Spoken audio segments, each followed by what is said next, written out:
The Book of Forbidden Knowledge. By unknown author. Divination, or how to obtain knowledge of future events.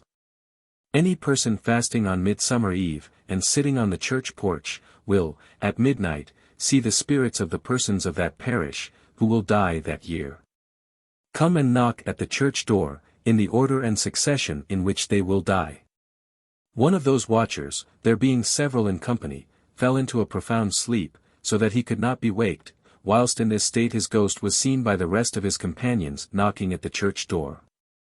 Any unmarried woman fasting on Midsummer Eve, and at midnight laying a clean cloth, with bread, cheese and ale, and sitting down as if going to eat, the street door being left open, the person whom she is afterward to marry will come into the room, and drink to her by bowing, and afterward filling the glass, will leave it on the table, and making another bow, retire. On St. Agnes' night, the 21st of January, take a row of pins, and pull out every one after another, saying a paternoster, on sticking a pin in your sleeve, and you will dream of him you shall marry. Another method to see a future spouse in a dream. The party inquiring must lie in a different country from that in which he commonly resides, and, on going to bed, must knit the left garter about the right-legged stocking, letting the other garter and stocking alone. And as you rehearse the following verses, at every comma knit a knot. This knot I knit. To know a thing I know not yet. That I may see. The man that shall my husband be. How he goes and what he wears. And what he does all days and years. Accordingly, in a dream he will appear with the insignia of his trade or profession. Another performed by charming the moon, thus, at the first appearance of the new moon, immediately after the New Year's Day, go out in the evening and stand over the spears of a gate or stile, and, looking on the moon, repeat the following lines. All hail to thee, moon. All hail to thee. I prithee, good moon, reveal to me this night who my husband must be. The party will then dream of their future husband. A slice of the bride cake, thrice thrown through the wedding ring, and laid under the head of an unmarried woman will make them dream of their future husband. The same is practiced in the north with a piece of the groaning cheese. How do you find this book? Any thoughts about the book or the author? Any suggestion for improvement? Please take a moment to share your thoughts in a comment. If you like it, share it with your friends who might enjoy it as well. Subscribe to keep in touch. Visit CompleteAudiobooks.com for more quality content. How to receive oracles by dreams. He who would receive true dreams, should keep a pure, undisturbed, and imaginative spirit, and so compose it that it may be made worthy of knowledge and government by the mind. For such a spirit is most fit for prophesying, and is a most clear glass of all things. When, therefore, we are sound in body, not disturbed in mind, our intellect not made dull by heavy meals and strong drink, not sad through poverty, not provoked through lust, not incited by any vice, not stirred up by wrath or anger.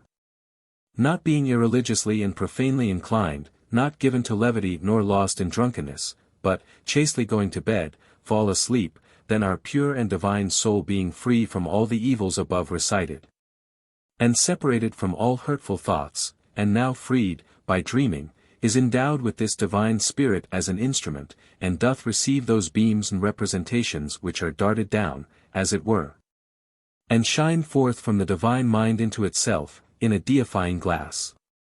There are 4 kinds of true dreams, viz., the first, matutine, i.e., between sleeping and waking; the second, that which one sees concerning another; the third, that whose interpretation is shown to the same dreamer in the nocturnal vision; and, lastly, that which is related to the same dreamer in the nocturnal vision. But natural things and their own commixtures do likewise belong unto wise men, and we often use such to receive oracles from a spirit by a dream, which are neither by perfumes, unctions, meats, drinks, rings, seals, etc. Now those who are desirous to receive oracles through a dream, let them make themselves a ring of the sun or Saturn for this purpose. There are likewise images of dreams, which, being put under the head when going to sleep, doth effectually give true dreams of whatever the mind hath before determined or consulted upon. The practice of which is as follows. Thou shalt make an image of the sun, the figure whereof must be a man sleeping upon the bosom of an angel.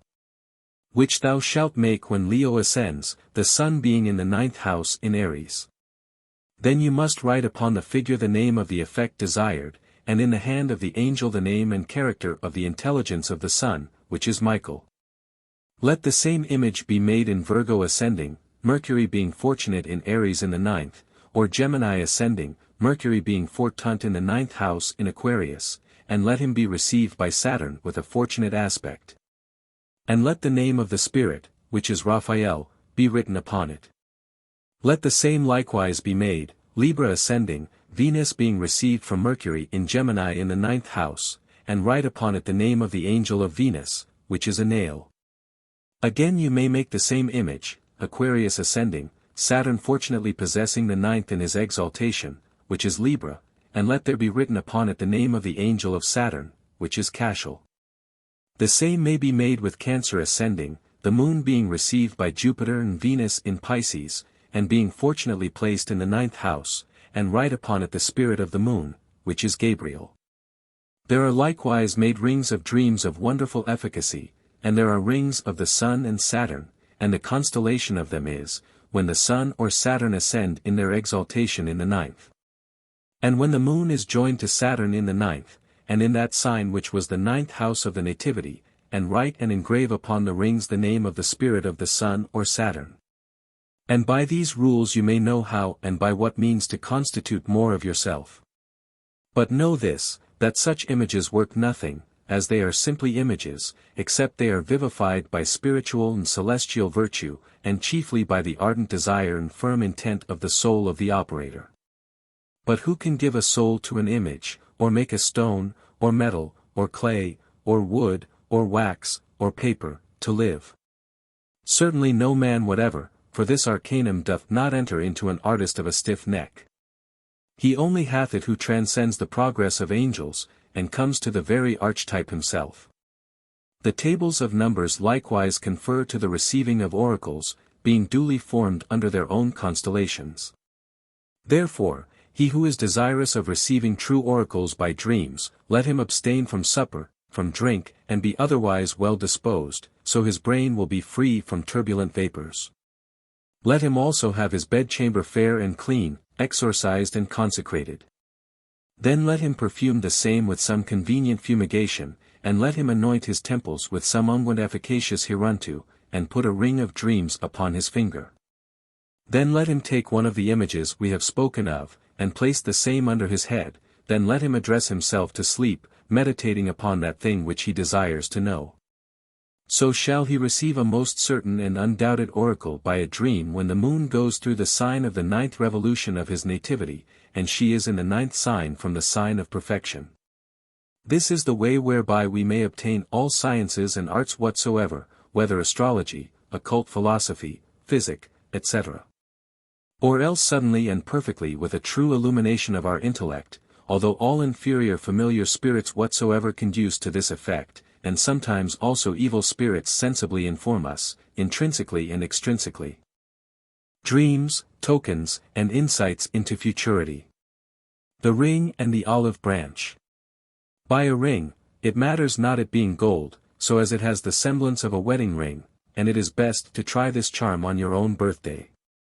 Pay for your ring with some small bill, for whatever change you receive you must give it to the first beggar you meet in the street, and, if no one asks alms of you, give it to some poor person, for you need not, alas. Go far before you find one to whom your charity will be acceptable, carefully note what they say in return, such as, God bless you, or wishing you luck and prosperity, as is usual. When you get home, write it down on a sheet of paper, at each of 4 corners, and, in the middle, put the 2 first letters of your name, your age, and the letters of the planets then reigning as morning and evening stars. Get a branch of olive and fasten the ring on the stalk with a string of thread which has been steeped all day in a mixture of honey and vinegar, or any composition of opposite qualities, very sweet and very sour. Cover your ring and stalk with the written paper, carefully wrapped round and round, wear it in your bosom till the 9th hour of the night, then repair to the next churchyard and bury the charm in the grave of a young man who died unmarried. And, while you are so doing, repeat the letters of your own Christian name 3 times backwards, return home, and keep as silent as possible till you go to bed, which must be done before 11. Put a light in your chimney, or some safe place, and, before midnight, or just about that time, your husband that is to be will present himself at the foot of the bed, but will presently disappear.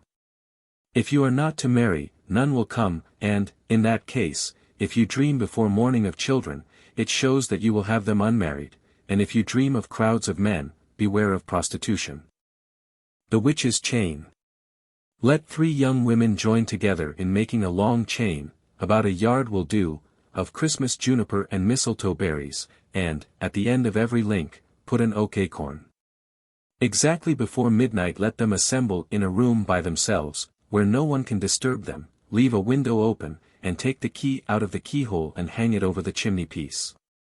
Have a good fire, and place in the midst of it a long, thinnish log of wood, well sprinkled with oil, salt, and fresh mold, then wrap the chain round it, each maiden having an equal share in the business. Then sit down, and on your left knee let each fair one have a prayer book opened at the matrimonial service. Just as the last acorn is burned, the future husband will cross the room. Each one will see her own proper spouse, but he will be invisible to the rest of the wakeful virgins. Those that are not bewed will see a coffin or some misshapen form, cross the room, go to bed instantly, and you will all have remarkable dreams. This must be done either on a Wednesday or Friday night, but no other. Love's cordial. To be tried the 3rd night of a new moon. Take brandy, rum, gin, wine, and the oil of amber, of each a teaspoonful, a tablespoonful of cream, and 3 of spring water, drink it as you get into bed. Repeat. This mixture of love I take for my potion, that I of my destiny may have a notion. Cupid befriend me, new moon be kind, and show unto me that fate that's designed. You will dream of drink, and, according to the quality or manner of it being presented, you may tell the condition to which you will rise or fall by marriage. Water is poverty. And if you dream of a drunken man, it is ominous that you will have a drunken mate. If you dream of drinking too much you will fall, at a future period, into that sad error yourself, without great care. And what is a worse sight than an inebriated female? She cannot guard her own honor, ruins her own and family's substance, and often clothes herself with rags. Trouble is often used as an excuse for this vicious habit. But it gives more trouble than it takes away. Love letters.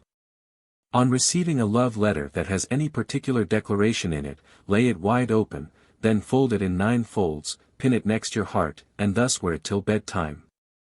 Then place it in your left-hand glove, and lay it under your head. If you dream of gold, diamonds, or any costly gems, your lover is true, and means what he says. If of white linen, you will lose him by death, and if of flowers, he will prove false. If you dream of his saluting you, he is, at present, false, and means not what he professes, but only to draw you into a snare. Magic rose. Gather your rose on the 27th of June, let it be full blown, and as bright a red as you can get, pluck it between the hours of 3 and 4 in the morning, taking care to have no witness of the transaction. Convey it to your chamber, and hold it over a chafing dish or any convenient utensil for the purpose, in which there is charcoal and sulfur or brimstone. Hold your rose over the smoke about 5 minutes, and you will see it have a wonderful effect on the flower. Before the rose gets the least cool, clap it in a sheet of writing paper, on which is written your own name and that of the young man you love best, also the date of the year and the name of the morning star that has the ascendancy at that time. Fold it up and seal it neatly with 3 separate seals, then run and bury the parcel at the foot of the tree from which you gathered the flower. Here let it remain untouched till the 6th of July. Take it up at midnight, go to bed and place it under your pillow, and you will have a singular and most eventful dream before morning, or, at least, before your usual time of rising. You may keep the rose under your head 3 nights without spoiling the charm. When you are done with the rose and paper be sure to burn them. Lucky and unlucky days, etc. List of unlucky days, which, to those persons being males born on them, will generally prove unfortunate. January 3rd, 4. February 6th, 7, 12, 13, 19, 20. March 5th, 6, 12, 13. May 12th, 13, 20, 21, 26, 27. June 1st, 2, 9, 10, 16, 17, 22, 23, 24. July 3rd, 4, 10, 11, 16, 17, 18. October 3rd, 4, 9, 10, 11, 16, 17, 31. November 1st, 3.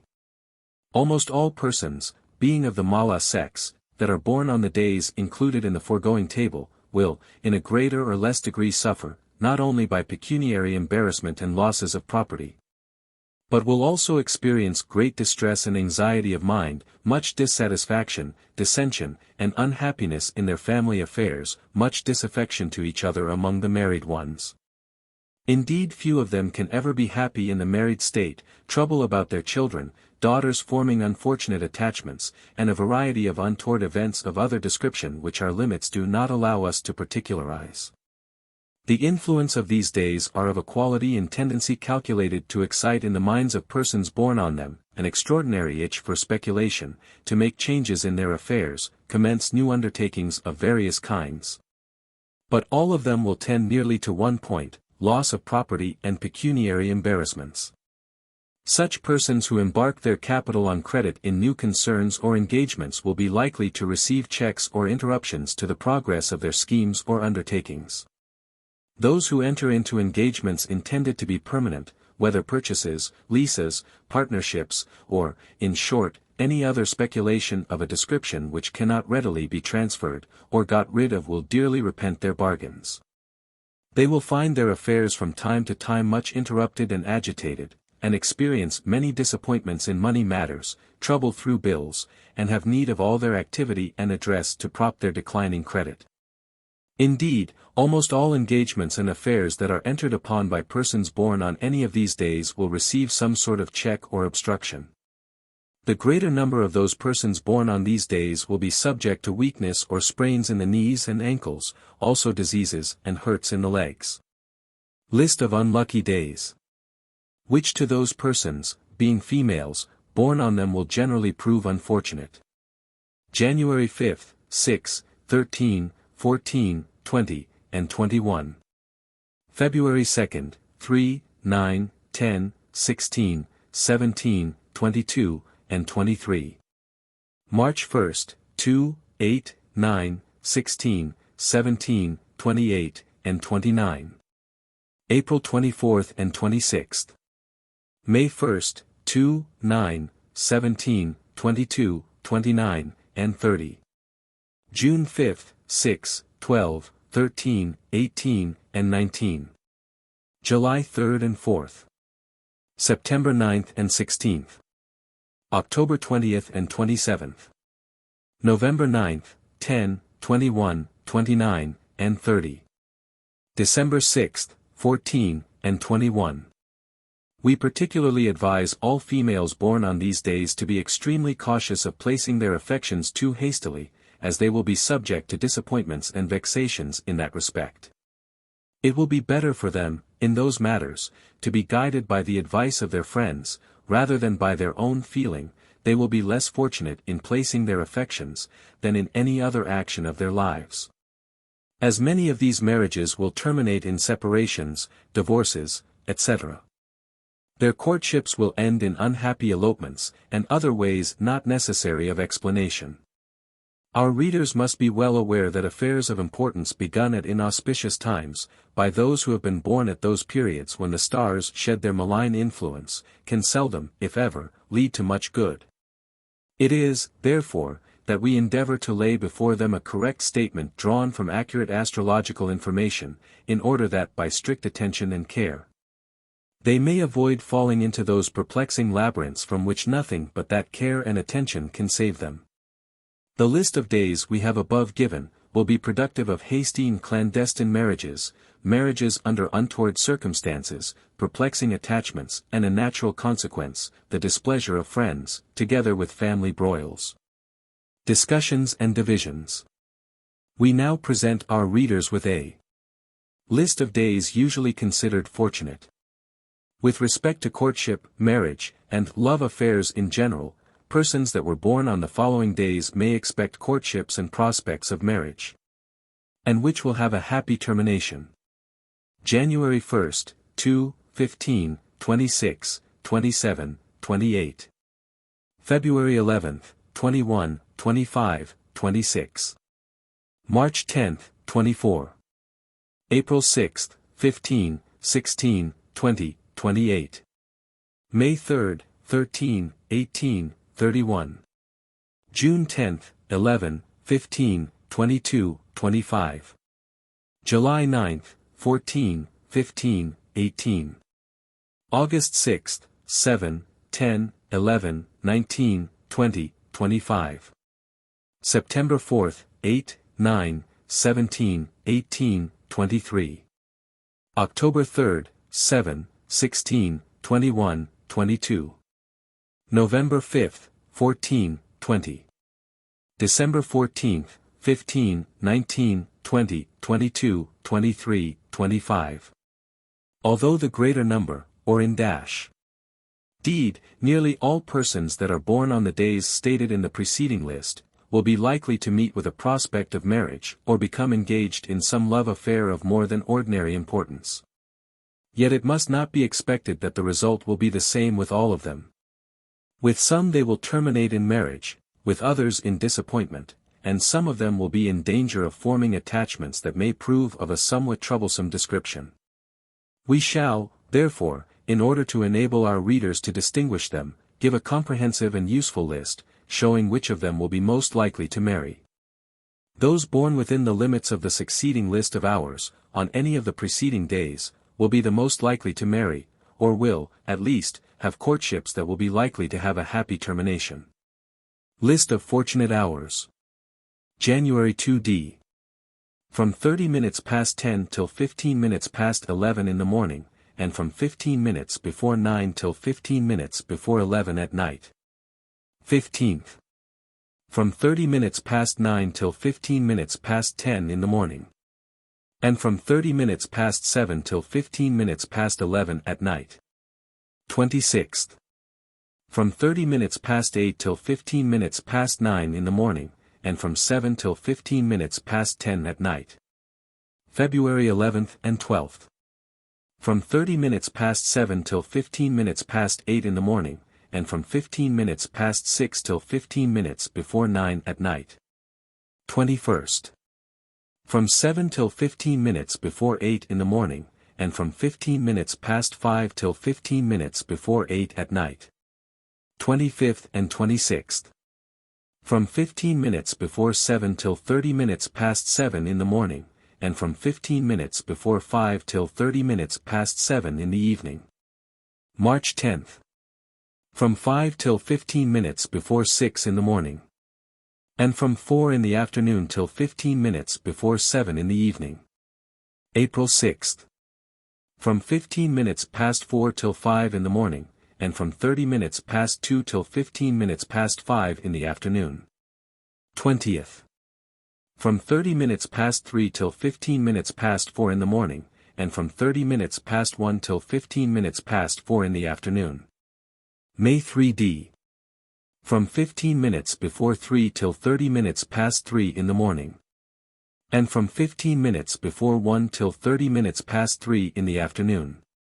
18th. From 2 till 15 minutes before 3 in the morning, and from 12 at noon till 15 minutes before 3 in the afternoon. 28th. From 15 minutes before 1 till 30 minutes past 2 in the morning, and from 15 minutes before 12 at noon till 30 minutes past 2 in the afternoon. 31st. From 15 minutes before 1 till 30 minutes past 1 in the morning. And from 15 minutes past 10 in the morning till 15 minutes before 1 in the afternoon. June 10th and 11th. From 15 minutes from 12 at night till 1 in the morning. 15th. From 10 in the morning till 2 in the afternoon. And from 15 minutes before 12 at night till 15 minutes before 1 in the morning. 25th. From 15 minutes past 9 in the morning till 12 at noon, and from 11 to 12 at night. 29th. From 9 in the morning till 15 minutes before 12 at noon. And from 15 minutes before 11 till 15 minutes before 12 at night. July 9th. From 15 minutes past 8 till 11 in the morning, and from 10 till 11 at night. 14th and 15th. From 8 till 11 in the morning, and from 10 till 11 at night. 28th. From 7 till 10 in the morning, and from 9 till 10 at night. August 6th and 7th. From 30 minutes past 6 till 15 minutes past 9 in the morning, and from 15 minutes past 8 till 15 minutes past 9 at night. 10th and 11th. From 15 minutes past 6 till 9 in the morning, and from 8 till 9 in the evening. 19th and 20th. From 30 minutes past 5 till 30 minutes past 8 in the morning, and from 30 minutes past 7 till 30 minutes past 8 in the evening. 25th. From 15 minutes past 5 till 8 in the morning, and from 7 till 8 in the evening. September 4th. From 15 minutes before 5 till 30 minutes past 7 in the morning, and from 30 minutes past 6 till 30 minutes past 7 in the evening. 8th and 9th. From 30 minutes past 4 till 15 minutes past 7 in the morning, and from 15 minutes past 6 till 15 minutes past 7 in the evening. 17th and 18th. From 5 till 15 minutes before 5 in the morning. And from 15 minutes before 6 till 15 minutes before 7 in the evening. 23d. From 30 minutes past 3 till 30 minutes past 5 in the morning, and from 30 minutes past 5 till 30 minutes past 6 in the evening. October 3d. From 3 till 15 minutes before 6 in the morning, and from 15 minutes past 4 till 15 minutes past 5 in the afternoon. 7th. From 15 minutes before 3 till 30 minutes past 5 in the morning. And from 30 minutes past 4 till 30 minutes past 5 in the afternoon. 16th. From 2 till 5 in the morning, and from 4 till 5 in the afternoon. 21st and 22d. From 15 minutes before 2 till 30 minutes past 4 in the morning dash. And from 30 minutes past 3 till 15 minutes past 4 in the afternoon. November 5th. From 1 till 15 minutes before 4 in the morning, and from 15 minutes before 3 till 15 minutes before 4 in the afternoon. 14th. From 15 minutes past 12 till 3 in the morning, and from 2 till 3 in the afternoon. 20th. From 15 minutes before 12 till 15 minutes past 2 in the morning, and from 15 minutes past 1 till 2 in the afternoon. December 14th and 15th. From 10 till 30 minutes past 12 in the morning, and from 12 at noon till 15 minutes before 1 in the afternoon. 18th and 19th. From 15 minutes before 10 at night till 15 minutes past 5 in the morning. And from 30 minutes past 11 till 15 minutes past 12 at night. January 3d. From 30 minutes past 10 till 15 minutes past 11 in the morning, and from 15 minutes before 9 till 15 minutes past 11 at night. 12th and 13th. From 15 minutes past 9 till 10 in the morning, and from 15 minutes before 8 to 30 minutes past 10 at night. 18th. From 9 till 15 minutes before 10 in the morning, and from 15 minutes past 7 till 10 at night. 27th. From 9 till 15 minutes before 10 in the morning, and from 7 till 15 minutes before 10 at night. February 1st. From 8 till 30 minutes past 8 in the morning, and from 6 till 30 minutes past 8 in the evening. 11th and 12th. From 15 minutes before 8 till so minutes past 8 in the morning, and from 15 minutes before 6 till 30 minutes past 8 in the evening. 17th. From 7 till 15 minutes before 8 in the morning, and from 15 minutes past 5 till 8 in the evening. March 1st. From 30 minutes past 6 till 15 minutes past 7 in the morning, and from 30 minutes past 4 till 15 minutes past 7 in the evening. 16th and 17th. From 30 minutes past 5 till 15 minutes past 6 in the morning, and from 15 minutes before 4 till 30 minutes past 6 in the evening. 19th, 20th, 21st, 22d, 23d, 24th, and 25th. From 30 minutes past 5 till 30 minutes past 6 in the morning, and from 30 minutes past 3 till 15 minutes past 6 in the evening. 26th, 27th, 28th, 29th, and 30th. From 15 minutes past 5 till 15 minutes before 6 in the morning. And from 15 minutes past 3 till 6 in the evening.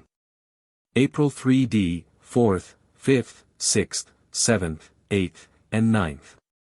From 30 minutes past 4 till 30 minutes past 5 in the morning, and from 30 minutes past 2 till 5 in the afternoon. 10th, 11th, 12th, 13th, and 14th. From 15 minutes before 4 till 15 minutes before 5 in the morning, and from 2 till 30 minutes past 4 in the afternoon. 19th, 20th, 21st, 22nd, and 23rd. From 30 minutes past 4 in the morning. And from 15 minutes before 2 till 30 minutes past 4 in the afternoon. 25th, 26th, 27th, and 28th. From 3 till 4 in the morning, and from 15 minutes past 1 till 15 minutes before 4 in the afternoon. May 3d, 4th, 5th, 6th, 7th, and 8th. From 15 minutes past 2 till 15 minutes past 3 in the morning, and from 30 minutes past 12 at noon till 15 minutes past 3 in the afternoon. 9th, 10th, 11th, 12th, and 13th. From 2 till 3 in the morning. And from 15 minutes past 12 at noon till 3 in the afternoon. 16th, 17th, 18th, 19th, 20th, 21st, and 22d. From 15 minutes before 2 till 15 minutes before 3 in the morning, and from 12 at noon till 15 minutes before 3 in the afternoon. 23d, 24th, 25th, 26th, and 27th. From 15 minutes past 1 till 15 minutes past 2 in the morning, and from 30 minutes past 11 in the forenoon till 15 minutes past 2 in the afternoon. June 1st, 2d. 3d, 4th, 5th, and 6th. From 15 minutes past 10 in the morning till 1 in the afternoon, and from 15 minutes past 12 at night till 15 minutes past 1 the next morning. 11th. From 15 minutes past 10 in the morning till 15 minutes before 1 in the afternoon. And from 12 at night till 1 the next morning. 20th. From 30 minutes past 9 in the morning till 12 at noon, and from 11 till 12 at night. 25th. From 15 minutes past 9 in the morning till 15 minutes past 12 at noon, and from 11 till 12 at night.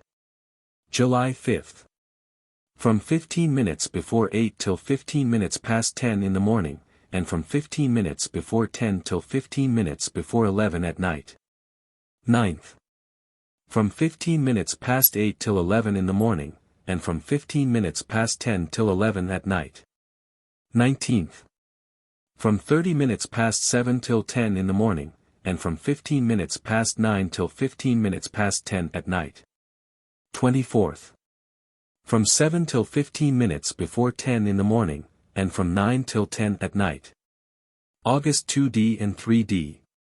From 30 minutes past 6 till 15 minutes before 9 in the morning, and from 30 minutes past 8 till 30 minutes past 9 at night. 6th. From 15 minutes before 6 till 9 in the morning, and from 30 minutes past 7 till 30 minutes past 8 at night. 22d. From 15 minutes past 5 till 8 in the morning, and from 15 minutes past 7 till 15 minutes past 8 at night.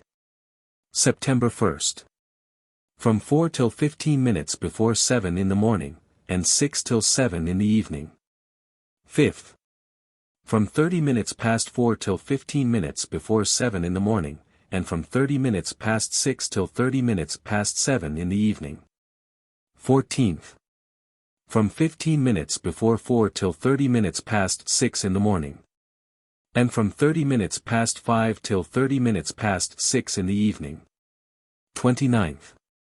From 15 minutes before 3 till 30 minutes past 5 in the morning, and from 30 minutes past 4 till 30 minutes past 5 in the evening. October 3d.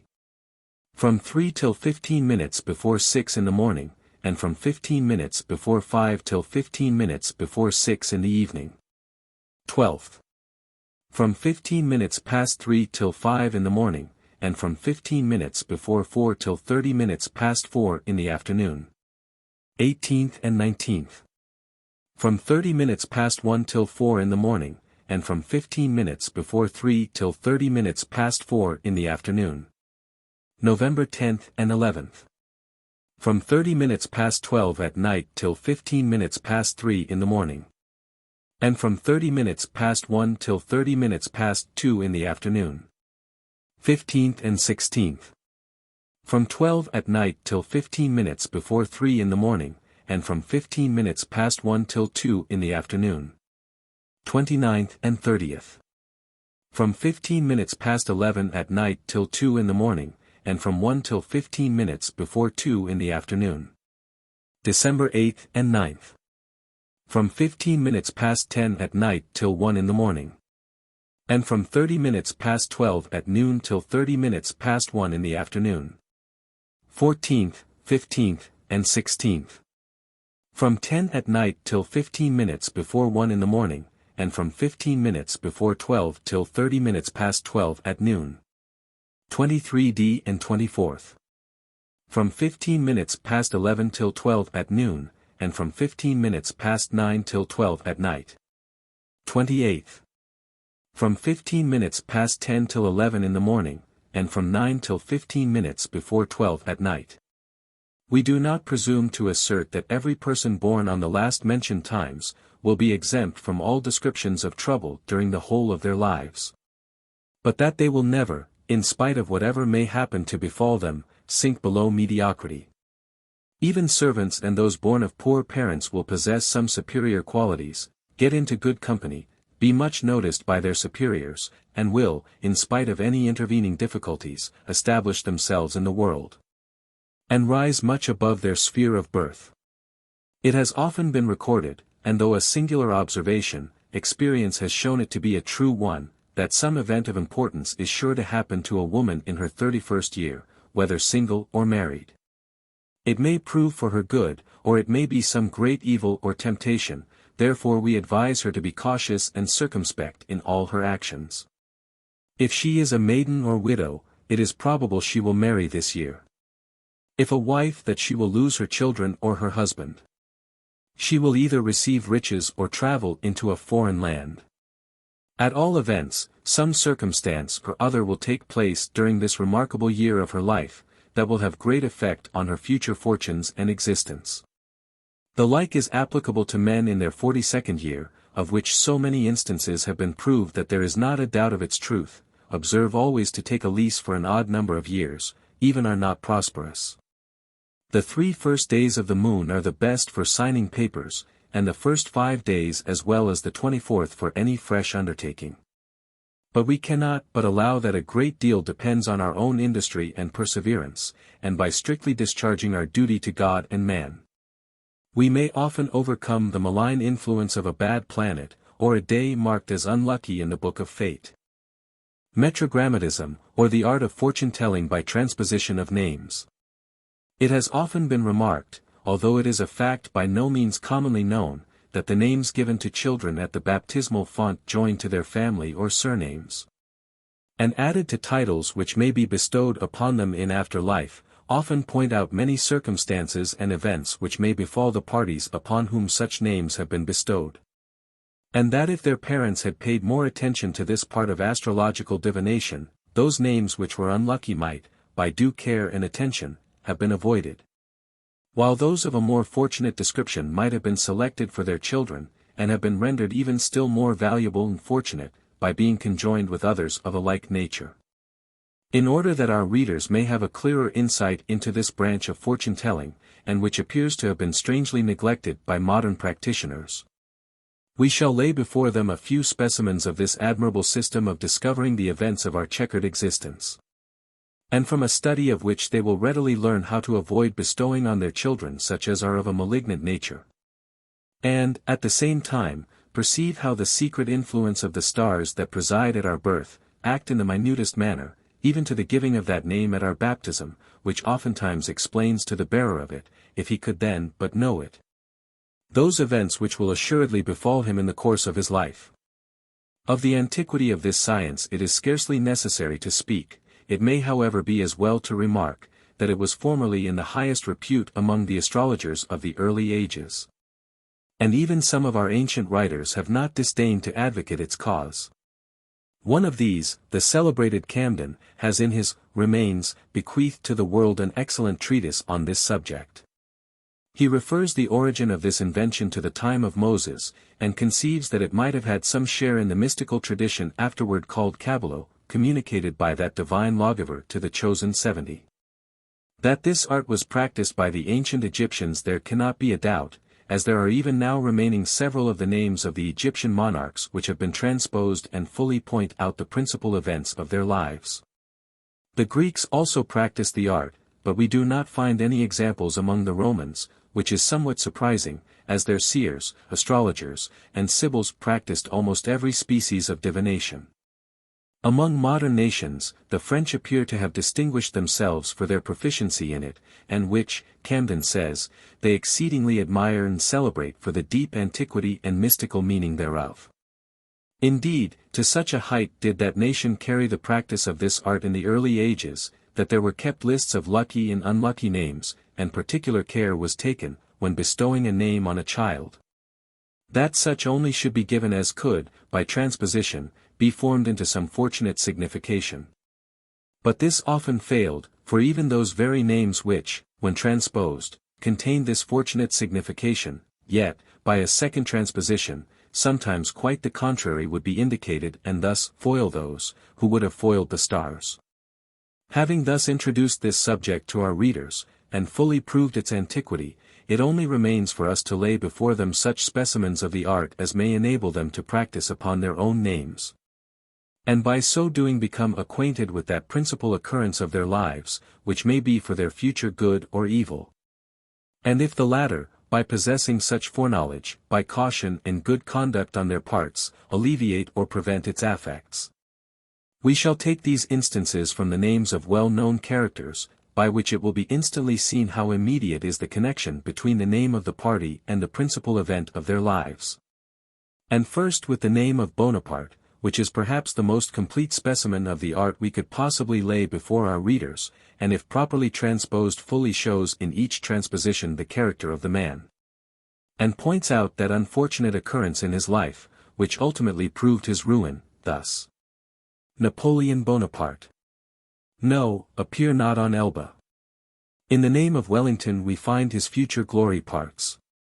Arthur Wellesley, Duke of Wellington. Let well-foiled Gaul secure thy renown. And the like in that of Nelson, thus, Horatio Nelson. Honor est a Nilo. Which in English means, honor is to be found at the Nile. In the name of Sir Francis Bouardet we find, frantic disturbers, which fully prophesies the busy scenes of popular riot and disturbance in which he would be engaged. In the name of the late lamented Princess Charlotte, we have another proof of the infallibility of this art, thus. Princess Charlotte Augusta of Wales, p. Her august race is lost, oh! Fatal news. The following anagram on James VI of Scotland, fully proves that his future fortune was predicted at his baptism, thus.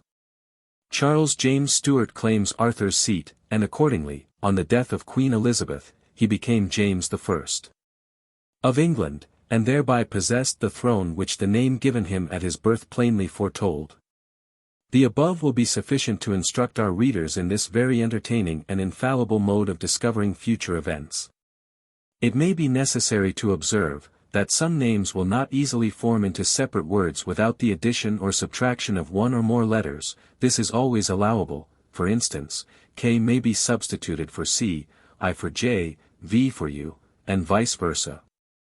These specimens will be sufficient to prove the infallibility of this art. And many of our readers will find, if they transpose the letters of their own names after the same fashion, that their future good or ill fortune will be thereby plainly pointed out. Days of the week. 1. Their importance at the natal hour. A child born on Sunday will be of long life and obtain riches. A child born on Monday will be weak and effeminate. Tuesday is more unfortunate still.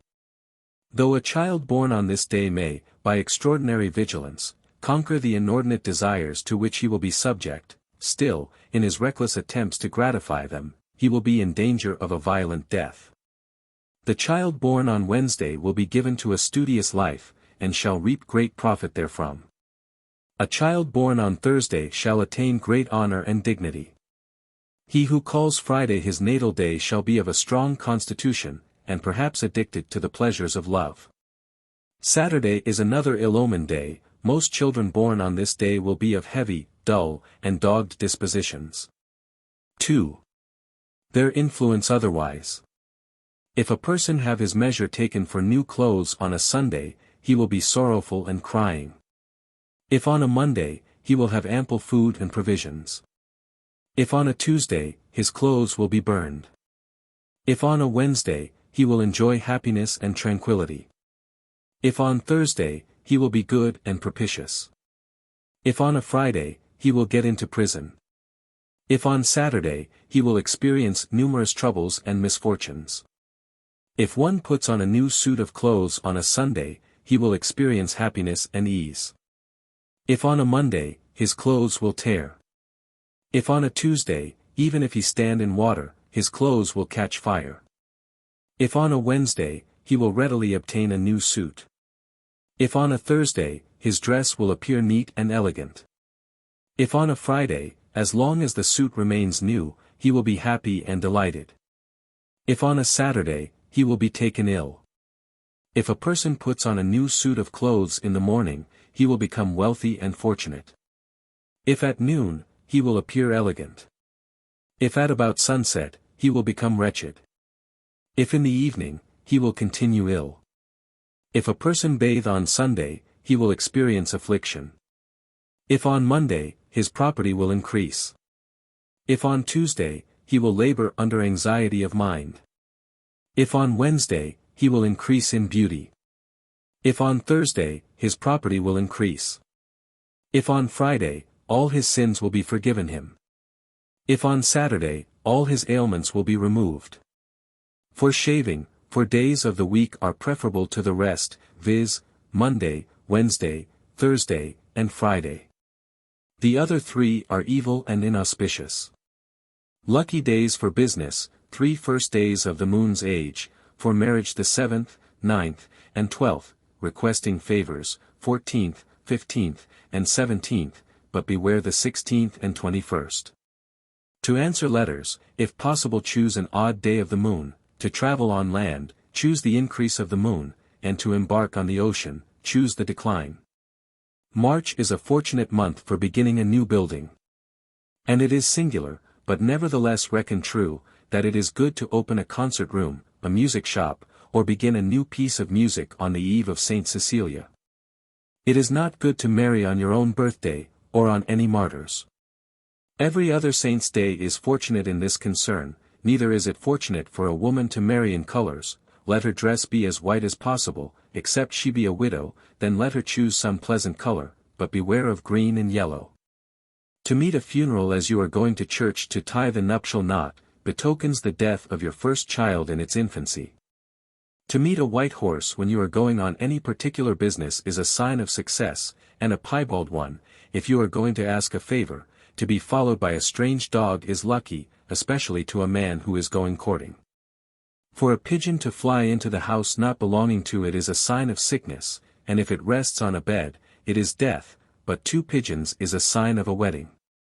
Never pick up an odd glove in the street, it is not fortunate. Never tell any dream before breakfast, nor any at all that you use a charm to procure, even to your most trusty friend. If you dream any dream 3 times, look on it as an omen of friendly warning, particularly if it regard water, traveling, or any other perilous business. It may be intended by a watchful providence to save you from danger, so do not despise the caution. There are several remarkable instances in history, such as William II, the Duke of Buckingham, and many others, who might have escaped death at that time by a due attention to these warnings. Secrets of black magic revealed. When a person desires to remove corns. When they bury an old man, and the funeral bells are ringing. The following should be spoken: they are sounding the funeral bell, and what I now grasp may soon be well, and what ill I grasp do take away, like the dead one in the grave does lay. While reciting the sentence, always hold the troubled part in the hand, and regarding the corns, move over them with your fingers after cutting out the corns, and as long as they are tolling the bells repeat the above. As soon as the dead body begins to bleach, the corns will disappear. Probate: in the case of a male, wait for the funeral of one of that sex; in the case of a female, wait until a female is to be buried. When a sore fails to break open. Take virgin parchments as large as the sore, put it first in water and then on the sore spot. Propatum. For fresh wounds. Fresh is the wound, blessed is the day. Happy the hour I found soon to stop and arrest thee, so that thou neither swell nor fester until mountains meet. To stay a shot. Shot: stand still in the name of the Lord, give neither fire nor flame, as sure as the rock of Gibraltar remains firm. While dissolving it, say, God saw his joy and glory. To compel a thief to return the stolen property. Obtain a new earthen pot with a cover, draw water from the undercurrent of a stream while calling out the 3 holiest names. Fill the vessel 1/3, take the same to your home, set it upon the fire, take a piece of bread from the lower crust of a loaf, stick 3 pins into the bread, boil all in the vessel, add a few dew nettles. Then say, Thief, male or female, bring my stolen articles back, whether thou art boy or girl. Thief, if thou art woman or man, I compel thee, in the name. To make a magnetic compass which will serve to discover the treasures and ores in the earth. For this purpose a magnet made of the plusquam perfection, accompanied by the prime material of which all metals grow, is requisite. With this, the magnet of the compass must be strengthened. Around the compass are engraved the characteristic signs of all the 7 metals. If it is desired now to ascertain what kind of a metal is most likely to be found in a hidden treasure or in or beneath the earth, it will be only necessary to him to that particular spot, where the magnetic rod has given the indication. But you must put your foot there where the perpendicular shows its attraction, and take of every metal a small piece, that is, one as heavy as the other. And lay it upon the respective character, and the needle will rotate to that metal which predominates under the surface of the earth, and there it will stand still. To discern in a mirror, what an enemy designs at the distance of 3 miles or more. Obtain a good plain looking glass, as large as you please, and have it framed on 3 sides only, upon the left side it should be left open. Such a glass must be held toward the direction where the enemy is existing, and you will be able to discern all his markings, maneuverings, his doings and workings. Was effectually used during the 30 Years' War. For violent toothaches. Take a new nail, pick with this the tooth till it bleeds, then take this nail and insert it in a place where neither sun or moon ever shines into, perhaps, in the rafters of the bin in a cellar, toward the rising of the sun. At the first stroke upon the nail call the name of him whom you design to help, and speak, toothache fly away, by the second stroke, toothache cease, pain allay. Eye water which makes the sight clear, so that no spectacles are needed. Take some good brandy or nettles, 1 dram of ginger, camphor, fishberry, herb and nasturtium, of each 1 dram, of cloves 1 scruple, or rue toothwort. Eye balm so much as may be held between 2 fingers, 1 pinch. Bruise all these articles, and put into the brandy, and distill it in the sun, during the winter season 24 days in a warm room. Dip your finger therein and rub the eyelids therewith, morning and evening. This will keep the eyes clear, and make them strong without the use of spectacles. To recover stolen goods. Mark well whence the thief left and by which door. From it cut 3 pieces of wood while pronouncing the 3 most sacred names. Take these scraps of wood to a wagon, but in a noiseless manner, take a wheel off the wagon and insert the wood in the nave, again pronouncing the 3 holiest names, then drive the wheel backward and ejaculate, Thief, thief. Return with the stolen article, thou shalt be compelled by the omniscience of God the Father, the Son and the Holy Spirit. God the Father calls thee back, God the Son turn thy footsteps that thou must return, God the Holy Spirit guide thee to retrace thy steps until thou again reachest this place. By dint of God's power thou must come back, by the wisdom of the Son of God thou shalt enjoy no peace nor rest till all the stolen things are returned to the rightful owner. By the grace of God the Holy Ghost, thou must run and leap, canst neither rest nor sleep till thou shalt arrive at that place where thou hast committed the theft. God the Father bind thee, God the Son compel thee, God the Holy Ghost cause thee to return. The wheel, thou must not rapidly turn, or the soles of his feet may blister and burn, he will in pain and anguish cry, and ere you catch him, thus may die. Thou shalt come in the name of the Father, the Son and the Holy Spirit. Thief, thou must come. Thief thou must come. If thou art mightier, thief, thief, thief, than God and the Holy Trinity, then stay where thou art.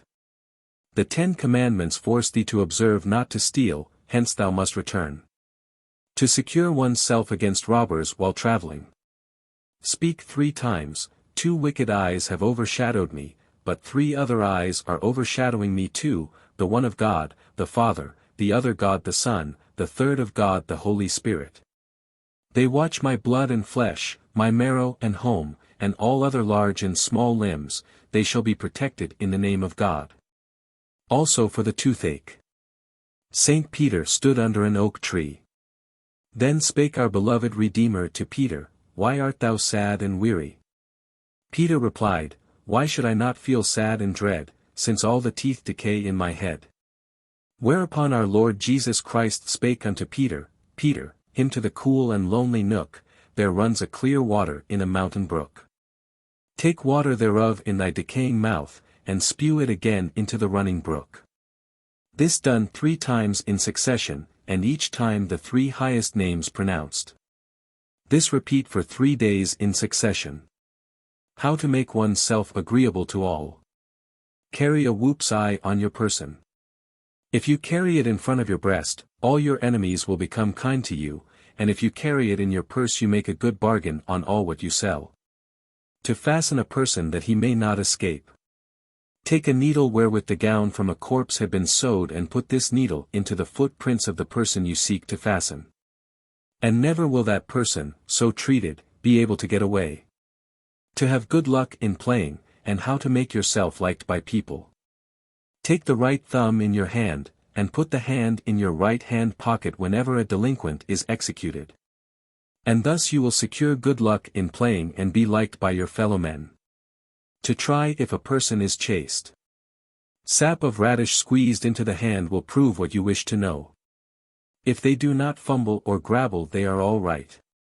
How to cause your intended wife to love you. Take feathers from a rooster's tail, press them 3 times into her hand. Probatum. Or, take a turtle dove tongue into your mouth, talk to your friend agreeably, kiss her and she will love you so clearly that she cannot love another. When you wish that your sweetheart shall not deny you. Take the turtle dove tongue into your mouth again and kiss her, and she will accept your suit. Or, take salt, cheese and flour, mix it together, put it into her room, and she will have no rest until she sees you. An ambrose stone. Steal the eggs of a raven, boil them hard, lay them again into the nest and the raven will fly across the sea and bring a stone from abroad and lay it over the eggs and they will become at once soft again. If such a stone is wrapped up into a bay leaf and is given to a prisoner, that prisoner will be liberated at once. Whoever touches a door with such a stone, to him that door will be opened, and he who puts that stone into his mouth will understand the song of every bird. When an animal is stupid. When an animal is stupid, when it runs around as if it had the rams, or when it carries the head upon one side, which signifies a sort of woe or pain, it may arise from heat and superfluous blood. Hence it would be good to bleed such a beast 3 or 4 times, especially on a Friday. In all cases, however, an animal should suffer from such an ailment, pronounce the following grace 3 times over it, the first time stand upon the right side of the animal, the second time on its left side. The third time again upon the right side, and while saying the grace move constantly your hand over the back of the animal. To make oneself shot-proof. According to this formula, on the day of Peter and Paul, at vesper tide, there spring open wayward roots, of which hunters and men of the forest believe that he who carries them on his person cannot be hit or shot. To catch fish. Take valerian, or cocculus indicus, and make small cakes thereof with flour, throw these into the deep. As soon as a fish eats thereof it will become intoxicated, and float upon the surface. To banish all robbers, murderers, and foes. God be with you, brethren. Desist you thieves, robbers, murderers, waylayers and warriors in meekness, because we all have partaken of the rose-colored blood of Jesus Christ. Your rifles, gun, and cannons be spiked, with the holy drops of our Redeemer's blood. All sabers and deadly weapons be closed, with the 5 wounds of our dear Master, Jesus Christ. 3 roses are blooming on Jesus' heart. The first is kind, the other is mighty, the third represents God's strong will. Under these, ye thieves and murderers are become still, as long as I will, and ye are banished, and your foul deeds have vanished.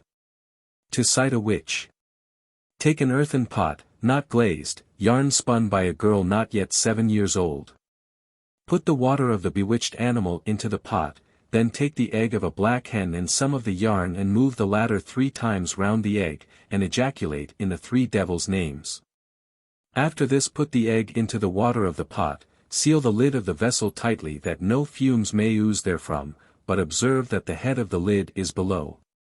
While setting the pot upon the fire, pronounce the following: Lucifer, devil, summon the sorcerer before the witch or me, in the 3 devils' name. In case one suffers from a theft. If something is stolen from you, proceed also as stated above, take likewise water, draw it from a brook stream downward, and cut 3 splinters from the threshold over which the thief did run. The water must be drawn in the 3 names of the devil. That no witch may leave a church.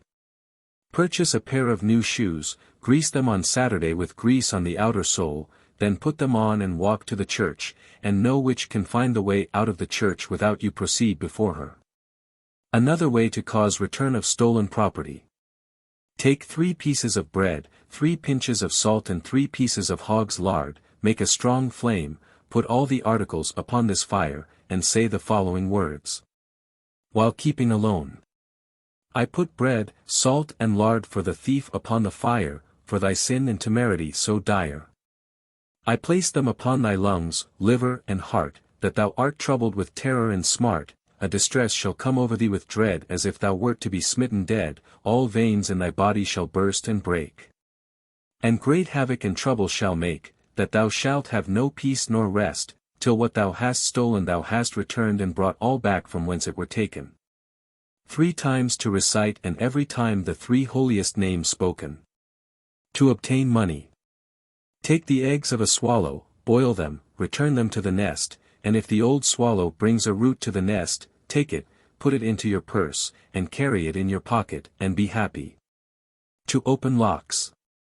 Kill a green frog, expose it to the sun for 3 days, powder or pulverize it. A little of this powder put into a lock will open the same. To understand the song of birds.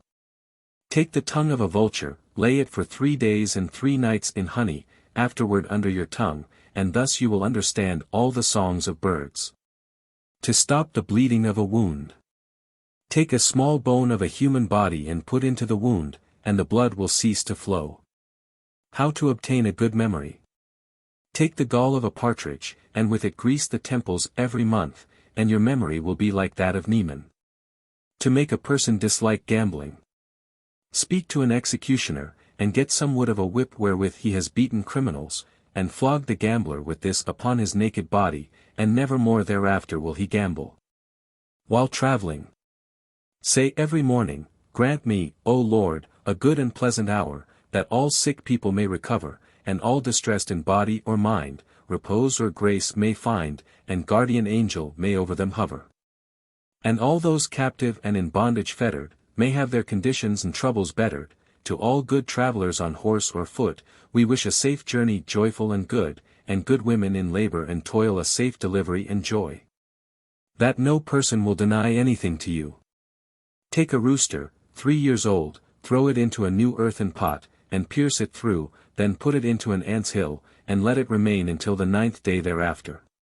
Then take it out again and you will find in its head a white stone, which you must carry on your person, and then nobody will deny you anything. Gold roots for the teething of children. When children are teething, suspend gold roots around their necks, and they will get their teeth without pain. Such root, carried on your person, secures the wearer against all harm. Waywort heals heart woe and stomach pain. Whoever carries the roots on his person, his eyes will be cured. Dogs dribbling and ailments leave and wane like the moon, its flowers heal those who suffer from too large a spleen or milt. Nasturtium roots powdered, and laid upon the eyes, give clear and brilliant eyes. The sap to drink will cure liver complaint, whoever carries the root on his person will be favored by the ladies. Taken in food, it is good for cancer. When you catch a whoop, you will find a stone which you must put under the head of a sleeping person, and that person will be compelled to impart to you all secrets which he may know. If you carry a badger's foot with you, all your affairs will be fortunate, and you will not be perplexed nor err. Whoop eyes make a man benign. If you carry the eye with you, you will be in good repute by the authorities. And if you will carry the head, no one will cheat you. If you carry the head of a crow upon your breast, all must love you who have dealings with you. When you catch a mole and put it into a pot, while it lives, and ignite sulfur, all moles will gather together.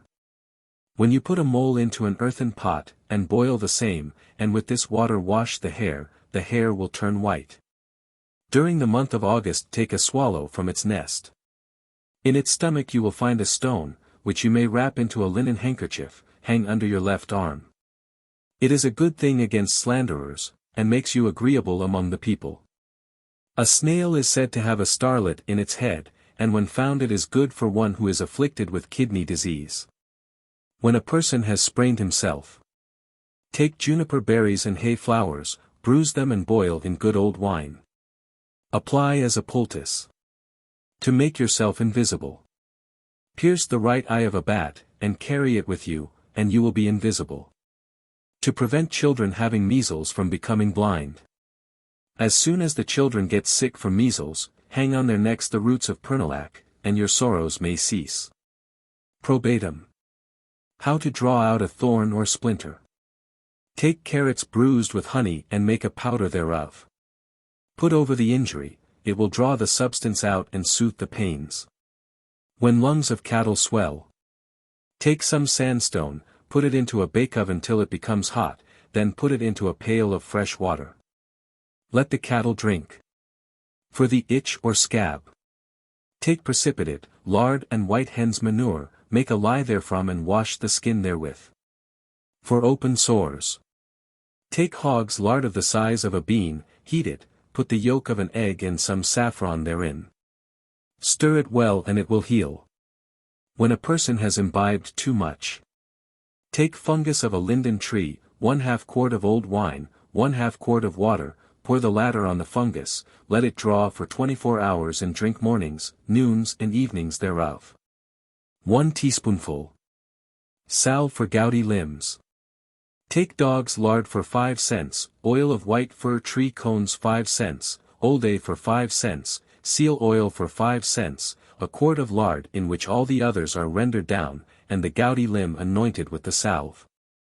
For coagulated blood, take 5 cents worth of nomo, make a plaster of it and put it on the injury once or twice. To drive away lice, fishberry and lard mixed together and the head anointed therewith. A drink for horses. watercresses, green juniper berries, hartshorn, Venetian soap. Of these make a beverage. When a gun is bewitched, take 5 cents worth of liquid amber, asafoetida, river water, and mix well together. With the mixture clean well, and the rag, with which the scouring was made, hang up in the smoke or put into a new-made grave. How to keep warm in winter. Take nettlewort, garlic, pour lard into it and boil together. When hands and feet are greased with this ointment one will not feel cold. For a weak head. When a person has a weak head and is often absent-minded, take hold of an ant's hill, then put them in a bag, boil the same for 6 hours in a kettle of water. Draw this water upon bottles and distill it in the sun. With such water wash the weak and dull head. If the disease is very bad, bathe the patient in this water. The blood of asses can be drunk. Talismans, charms, spells and incantations. Spells of such force no wizard grave. Ere framed in dark Thessalian cave. Though his could this ocean dry. And force the planets from the sky. Talismans. In the whole circle of the occult sciences there is scarcely anything more abstruse or intricate than the mystical science of talismans. The use of them has occasionally received much opposition from incredulous individuals. While on the other hand, it has stood the ground with firmness amidst the change of ages. Mourning rings, miniatures, lockets, mementos, armorial bearings, and the boast of heraldry, are but so many relics of talismanic learning. Amongst mankind in general, there is much of talismanic belief. Witness the avidity with which the call of an infant is sought after to preserve from danger by water, as also the celebrated romance of The Talisman, by Sir Walter Scott. The intense interest of which arises from the narration of a singular instance of the faith formerly reposed in talismanic agency. It is now well known that when Napoleon went to Egypt he was then presented with a talisman by a learned Eastern magician, the effect of which was to protect and defend him from sudden attacks, assassinations, and all manner of hurts from firearms. Talisman for love.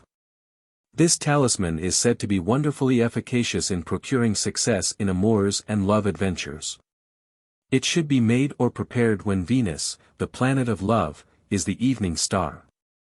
It should be made preferably of pure silver, but where that is not practicable, cut out the picture of the talisman from this book, and paste it neatly in any suitable article, such as in a locket, back of a watch. Or it may be pasted on a piece of round cardboard of equal size and worn over the heart or the left breast, or carried in the pocket as a lucky pocket piece. Talisman against enemies. Where possible this talisman should be cast of the purest grain tin, and during the increase of the moon. The characters are to be engraved on it also during the increase of the moon. Where this is not practicable, the illustration may be cut out of this book and placed in, say, a locket, and suspended about the neck, or worn on any part of the body. Or it may be pasted on a piece of round cardboard of equal size and carried in the pocket. It should be kept from the sight of all but the wearer. Its effects are to give victory over enemies, protection against their machinations, and to inspire the wearer thereof with the most remarkable confidence. Talisman for war and battle. This talisman bears on it the powerful words, and also the awful sign which were said to have been conveyed to the Emperor Constantine from heaven, in daylight, and in the presence of his whole army. And whereby he was victorious in battle. It should be made of highly tempered steel, but where not practicable, the illustration may be cut out of this book and placed in a locket or other suitable article, or simply pasted on a piece of cardboard of similar size. It should be tied around the sword arm. An ancient manuscript says of this talisman, "He that beareth this sign about him shall be helped in every need and necessity." Talisman for destroying insects and reptiles. This talisman is to be made, if possible, of iron, when the sun and moon enter the sign, Scorpio. It has been proved to be powerful in effect. So much so that no kind of venomous reptile or troublesome insect can come within some yards of the house or place in which it is. The manuscript from which the account of this talisman is taken, cost a very large sum, and a medical gentleman to whom it belonged, affirms that he had himself proved its efficacy, for being at one time much annoyed with beetles. He made a talisman, according to instructions here given, and screwed it to the floor, when these troublesome insects immediately disappeared, but afterwards, when the servant removed it, through ignorance, they returned in great numbers. When he again nailed it to the floor, and they again disappeared. If impractical to have this talisman specially made, the illustration may be cut out of this book and pasted on a piece of heavy tin or other metal, or even a stout piece of cardboard. To overcome charms and evil influence. Repeat reverently, and with sincere faith, the following words, and you shall be protected in the hour of danger. Behold, God is my salvation. I will trust, and not be afraid, for the Lord Jehovah is my strength and my song, he also is become my salvation. For the stars of heaven, and the constellations thereof, shall not give their light. The sun shall be darkened in his going forth, and the moon shall not cause her light to shine. And behold, at evening tide, trouble, and before the morning he is not, this is the portion of them that spoil us, and the lot of them that rob us. Charm against trouble in general. Repeat reverently, and with sincere faith, the following words, and you shall be protected in the hour of danger, he shall deliver the 6 troubles, yea, in 7 there shall no evil touch thee.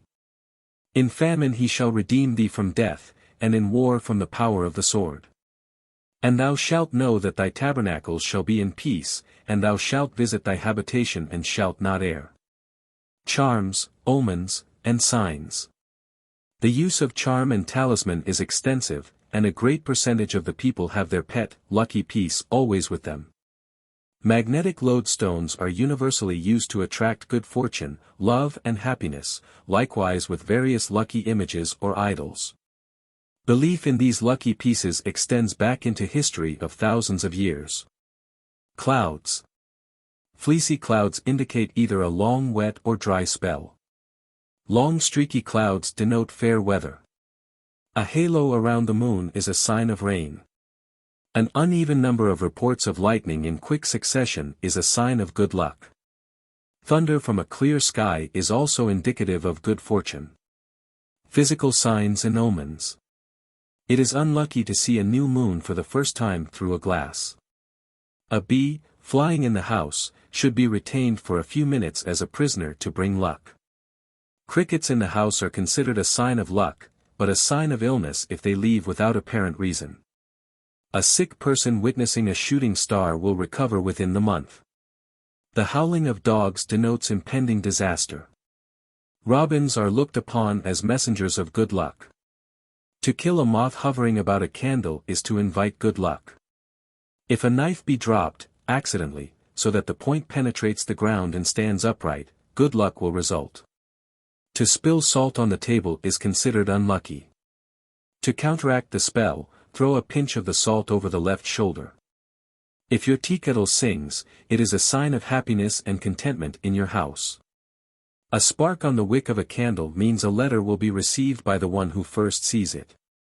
To move into a new home on Friday is unlucky, however, Monday and Wednesday are particularly fortunate. A girl standing under a piece of mistletoe may be kissed by any man finding her there. Should the girl refuse the kiss, she invites bad luck. To put your clothes on the wrong way is a sign of good luck, if performed without intention. However, the clothes must be worn that way, else the luck changes. If you observe a shooting star, make a wish while it is still in motion, and the wish will come true. A rabbit running across your path is a sign of impending ill luck. The continual hooting of owls at night is an omen of ill health. Should you wash your hands or face in water just used by another, be sure to first sprinkle a few drops on your head before emptying the vessel to avoid bad luck. Sunshine and the sneezing of a cat are said to be happy omens for brides. A creeping child will have better luck and be more fortunate in life than one that does not. Horseshoes are always considered lucky, and should be hung over the door of the house or barn. The horseshoe on the barn ensures a good harvest. If you see a pin, pick it up, as it will bring you good luck. To let it lie is bad luck. Never relate a bad dream before breakfast, lest it come true. The new moon first seen over the right shoulder offers an opportunity for a wish to come true. To break a mirror is considered unlucky, and the person breaking the glass will have bad fortune for 7 years. In Catholic countries, a person who accidentally breaks a mirror, crosses himself and repeats, "May the saints avert ill fortune." However, if a glass is willfully and purposely broken and thrown away, it will have no effect on the person breaking the glass. Popular superstitions. Knocking on wood. The custom of knocking on wood to prevent ill luck is perhaps the most prevalent custom in existence, and is performed by all classes of people, the world over. Its origin is attributed to the ancient religious rite of touching a crucifix when taking an oath. It is said that a president of the United States is accused of resorting to this strange custom. The evil eye. Fear of being bewitched by the evil eye is very prevalent among the Latin races, and in this country the belief is widespread that certain persons, possessing power of the devil and supernatural agencies, can bewitch another by simply looking at him with hatred in the eyes, and thus cast a spell. Psychology teaches that it is possible to influence others with your mind, the expression and influence going from the eyes. However, this should not be termed as the evil eye spell, which is in reality a myth. However, many people still cling to the belief and wear charms and amulets to counteract the bad influence of the evil eye. These charms really aid these people, as it changes the negative thoughts of their minds to positive ones. Perhaps the most popular amulet is a cross of jet, the belief being that it will split if looked upon by a person having evil intentions. In some parts of the world, the face of a newborn child is gently brushed with a bough of pine to prevent any evil influences from attacking the child. The Hindus decorate their children with beautiful jewels to confuse and antagonize the evil eye. Mohammedans hang articles from the ceiling over the cradle of their children to ward off evil influences, the key to the house being considered the most beneficial article. The black cat.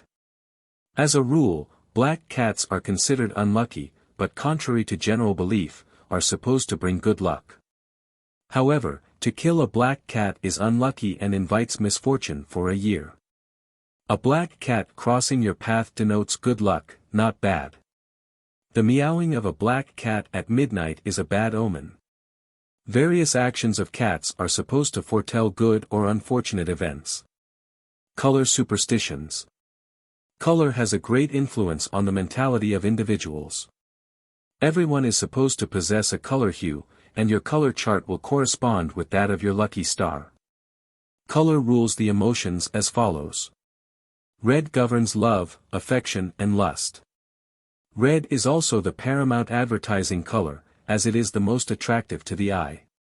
Orange denotes simplicity and ignorance. Orange is the color of the god of marriage. Scarlet rules the emotion and anger, and a color to be avoided by virtuous people. Bright red, symbolistic of fire, represents power, courage and confidence. Yellow signifies glory and fortune to the ancients. Now it is interpreted as denoting infidelity, perfidy and shame. Brown denotes worldly knowledge and is a mark of distinction. Green, the color of springtime, is associated with youth and hope. Black is the color of sadness, gloom and death, while white denotes all that is pure and desired. Lucky stones. Birthstones are generally accepted as inducing fortunate occurrences. Each stone is governed by a different month or sign of the zodiac. They are as follows. January, garnet. February, amethyst. March, bloodstone. April, diamond. May, emerald. June, agate. July, ruby. August, sardonyx. September, sapphire. October, opal. November, topaz. December, turquoise. Not being contented with a lucky gem for each month, the ancient philosophers allotted a stone for each day of the week, as follows. Sunday, ruby and chrysolite. Monday, selenite, pearl and opal. Tuesday, amethyst and bloodstone. Wednesday, agate, jade and olivine. Thursday, emerald and sapphire. Friday, turquoise and lapis lazuli. Saturday, onyx. How to make your lover or sweetheart come. If a maid wishes to see her lover, let her take the following method: prick the third or wedding finger of your left hand with a sharp needle, beware a pin. And with the blood write your own and lover's name on a piece of clean writing paper, in as small a compass as you can, and encircle it with 3 round rings of the same crimson stream, fold it up. And exactly at the 9th hour of the evening bury it with your own hand in the earth, and tell no one. Your lover will hasten to you as soon as possible, and he will not be able to rest until he sees you, and if you have quarreled to make it up. A young man may also try this charm, only instead of the wedding finger, let him pierce the left thumb. Folklore of pins. Why, however, North Country people are so persistent in their refusal to give one another a pin it is not easy to discover, as even they themselves cannot give the origin and reason of this superstition. When asked for a pin they invariably say, "You may take one, but mind, I do not give it." It may, perhaps, have some connection with the vulgar prejudice against giving a knife, or other sharp instrument, as mentioned by Gay in his Shepherd's Week. But woe is me! Such presents luckless prove. For knives, they tell me, always sever love. A supposition as popular now as in days gone by. Another fact associated with pins will doubtless interest those of the fair sex about to enter on the happy state of matrimony. Thus, it is still a prevalent belief in certain places that a bride, in removing her bridal robe and chaplet at the completion of the marriage ceremonies, must take special care to throw away every pin worn on this eventful day. Woe to the bride who keeps even one pin used, in the marriage toilet. Woe also to the bridesmaids if they retain any of them, as their chances of marriage will thereby be materially lessened, and anyhow they must give up all hope of being wedded before the following Whitsuntide. On the other hand, in Sussex on her return home from church the bride is often robbed of all the pins about her dress by her single friends present, from the belief that whoever possesses one of them will be married in the course of a year. Much excitement and amusement are occasionally caused by the youthful competitors for this supposed charm, and the bride herself is not infrequently the victim of rather rough treatment. Magical properties of pins. Among the magical properties of pins we may mention their supposed efficacy in the cure of certain disease. Thus, in Alabama, in the case of warts, the patient is taken to an ash tree, where a pin is first stuck into the bark, and withdrawn, a wart is transfixed with it till he feels pain, and then the pin is again pushed into the tree. Every wart entirely disappears. A few years ago we are told that some trees might be seen thickly studded with pins, each the index of a cured wart. In connection with this superstition there is a well-known couplet. Ashen tree, pray by these warts of me. In place of a pin, a nail driven into an oak is reported to cure toothache. A Virginia remedy consists in rubbing the warts with a snail, after it has been pierced with a pin as many times as there are warts. As the snail by degrees withers away, so it is believed that the wart, impregnated with its matter, will do the same. It has been pointed out that most of the charms of this kind are of the nature of a sacrifice, the warts being transferred to a substitute. Dreams that come true. A poor peasant, dwelling in the vicinity of Reims, saw, one night, during his slumbers, a young man, who, taking him by the hand, conducted him to the base of an old wall, where, after designating a huge stone recommending him to raise it up on the morrow, he suddenly vanished. The peasant followed his advice, and found the stone indicated in his dream, which upon being displaced, and revealed a vase filled with golden coins, enriching the dreamer and his family. Gassius of Parma, who had espoused the cause of Mark Antony, fled to Athens after the battle of Actium. While sleeping in his apartments there, he saw a man enter his chamber, an individual with dark complexion and disheveled hair, very tall and stout. Cassius demanded who he was, to which the phantom replied, "I am your evil genius." The dreamer arose in a fright, and seeing no one present, summoned his slaves, inquiring if any among them had seen a stranger enter the apartment. An examination showed the doors of the house to have been firmly closed, so that it was impossible for anyone to enter. Cassius, persuaded that he had been the victim of some chimerical illusion, again went to sleep, but the same vision presented itself a second time, addressing him with the same words. Cassius, troubled arose from his couch and summoned lights. At early daybreak he was assassinated by order of the Emperor Augustus. Murder revealed. Two Arcadian friends, journeying together, arrived at Megara, at which place the one took lodgings at the house of a friend's, while his companion put up at a public tavern.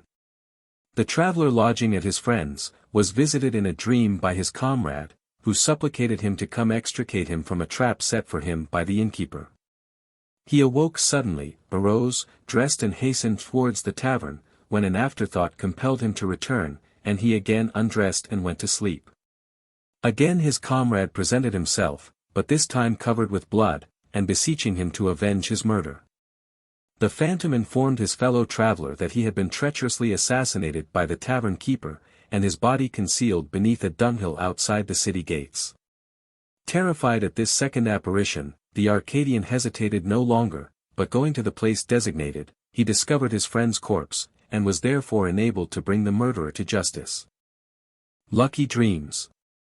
A tradesman of Paris, sleeping in bed with his wife, dreamed that he heard a voice exclaiming to him, "I have now finished 40 years, 7 months, and 29 days of labor and I am happy." The wife, sleeping by her husband's side, had the same dream, and upon awakening in the morning went forth, and without mentioning the occurrence, procured a lottery ticket bearing the numbers July 29, 40. The same day the numbers came out, and the tradesman lamented his indiscretion in not taking the advice of his nocturnal visitor. His sorrow was turned into joy when he learned that his wife, profiting by her dream, had drawn the grand prize in the royal lottery. An old lady of Paris was in the habit of encouraging her niece by promises of wealth, which she never fulfilled. Extenuating her procrastination from year to year by recourse of ingenious expedients, and she finally died. Shortly after her decease, the aunt appeared during the night time and instructed her niece to remove the center tile of their hearth, where she would discover the oft-promised treasure. The young girl obeyed the injunction, but discovered in the cavity nothing save a heap of cinders. In vexation of spirit, the niece railed vehemently against the duplicity of a relative deceiving her after death. On the following night, however, the phantom again appeared, and without saying a word, designated 4 numbers apparently on the wall. Although placing little reliance upon the injunction which she conceived to relate to a lottery, then the town talk, the niece resolved to try her luck. Especially as the ticket offered for her purchase by the dealer bore the same numbers designated by the apparition. Subsequently, these numbers came out in the order indicated, and the girl came into possession of 400,000 francs. Dionysius Vision. Dionysius, of Syracuse, while lying one night upon his couch, awake and contemplative, heard a loud noise, and arose to ascertain the cause of it. He perceived at the end of the gallery a woman of gigantic stature, as hideous in countenance as one of the Furies, engaged in sweeping the mansion with a gigantic broom. In terror and affright, the tyrant summoned his friends and caused them to spend the remainder of the night with him. But the spectre reappeared no more. 2 days after this vision, the son of Dionysius fell from a window and was killed, and before a week had elapsed his entire family was destroyed, and thus, observes the historian Leloir. It can be justly said that Dionysius and his race were swept off the face of the earth in the same manner in which the Fury, the avenging genius of Syracuse, had been seen to sweep out the palace. Observations concerning the eyes. Spots in the eyes are of 2 sorts. Either they appear in the white of the eye, and this shows the sudden redundancy of melancholy as appears in such as are near death, or when the eyes are maculated with black spots proceeding from habitual melancholy, and is a certain index of the afflicting passions of the mind. Or else the eyes are maculated with spots like the grain of millet, or quadrangle, and if diverse various colors, as fiery, red, azure, or of a rainbow color, all of which indicates mad, wild, cruel, and the worst of conditions. From whence we may pronounce most horrid events, and unnatural death. The following additional observations concerning eyes will be found interesting and useful. 1. Great eyes denote a slothful, bold and lying person, of a rustic and coarse mind. 2. Eyes deep in the head denote a great mind, yet full of doubts, but generous and friendly, and if they are blue or gray, they signify great knowledge. If they are of a greenish cast they intermix malice, injury and envy, and if red, they are of the nature of the cat. 3. Eminent and apparent eyes of a wall color, denote a simple, foolish, and prodigal person. 4. Sharp and piercing eyes, that decline the eyebrows, denote a deceiver, and a secret and lawless person. 5. Little eyes, like those of a mole or pig, denote a weak understanding, and easily to be imposed on. 6. Beware of squint eyes, for out of 100, you will not find two faithful, for the possessor will be sly, cunning, and insinuating. It is very ill luck to meet a squinting person, and from long experience, I would wish that a person going out on business or any great expectations, meeting a squinting person of either sex, would return home and defer their business till another day, if they wish for success. 7. Eyes that move slowly, and look sleepy, denote an unfaithful, slothful, and riotous person. 8. The worst of all the eyes are the yellowish or citron, beware of them, for the possessor is a dangerous person if you are in his power.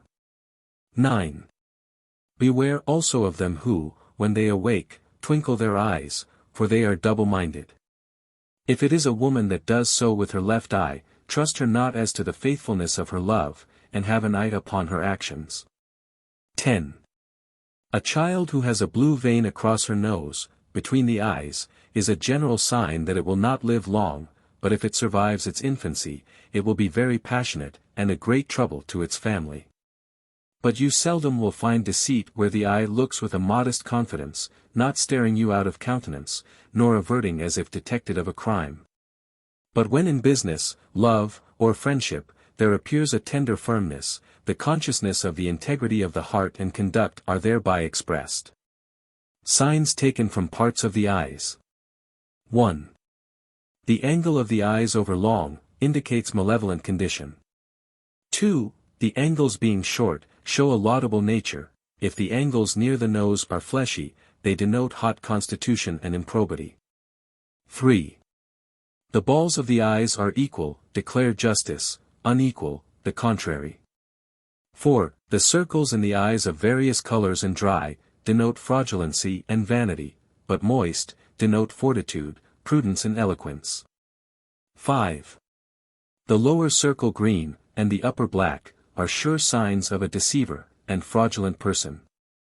6. Eyes of moderate bigness, clear and shining, are signs of an ingenious, noble, generous and honest mind. The silent language. By motion of the hands.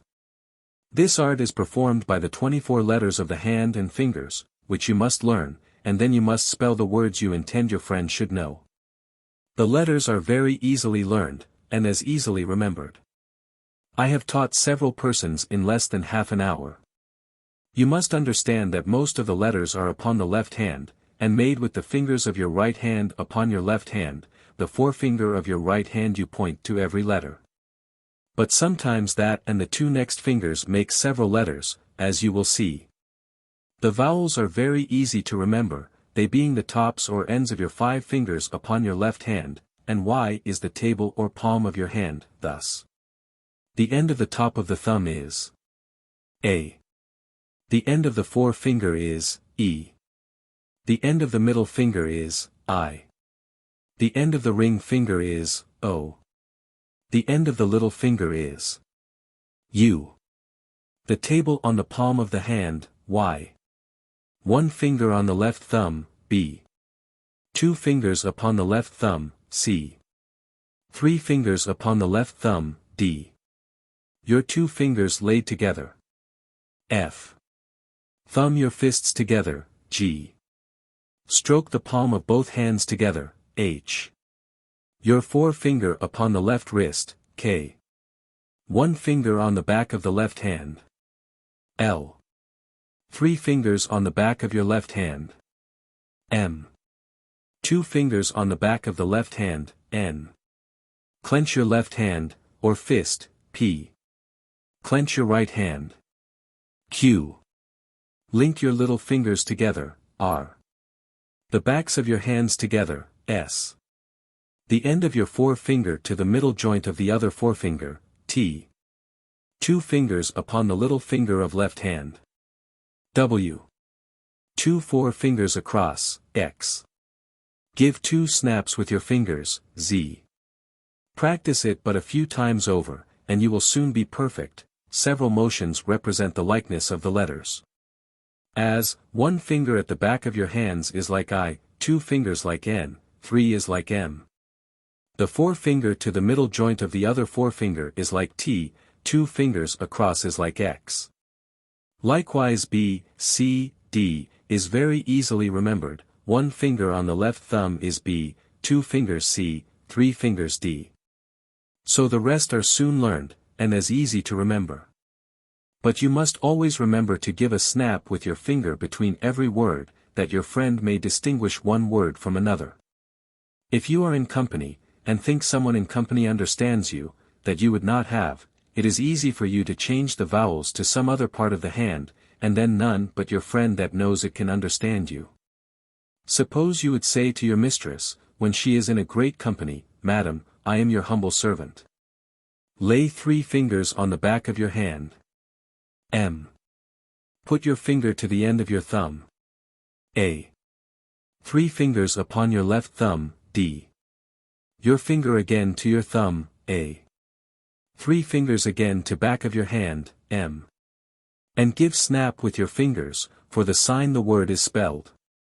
Then point to end of your middle finger, I. Then snap your fingers. Then point to the end of your thumb, A. 3 fingers on the back of your hand, M. Then snap your fingers.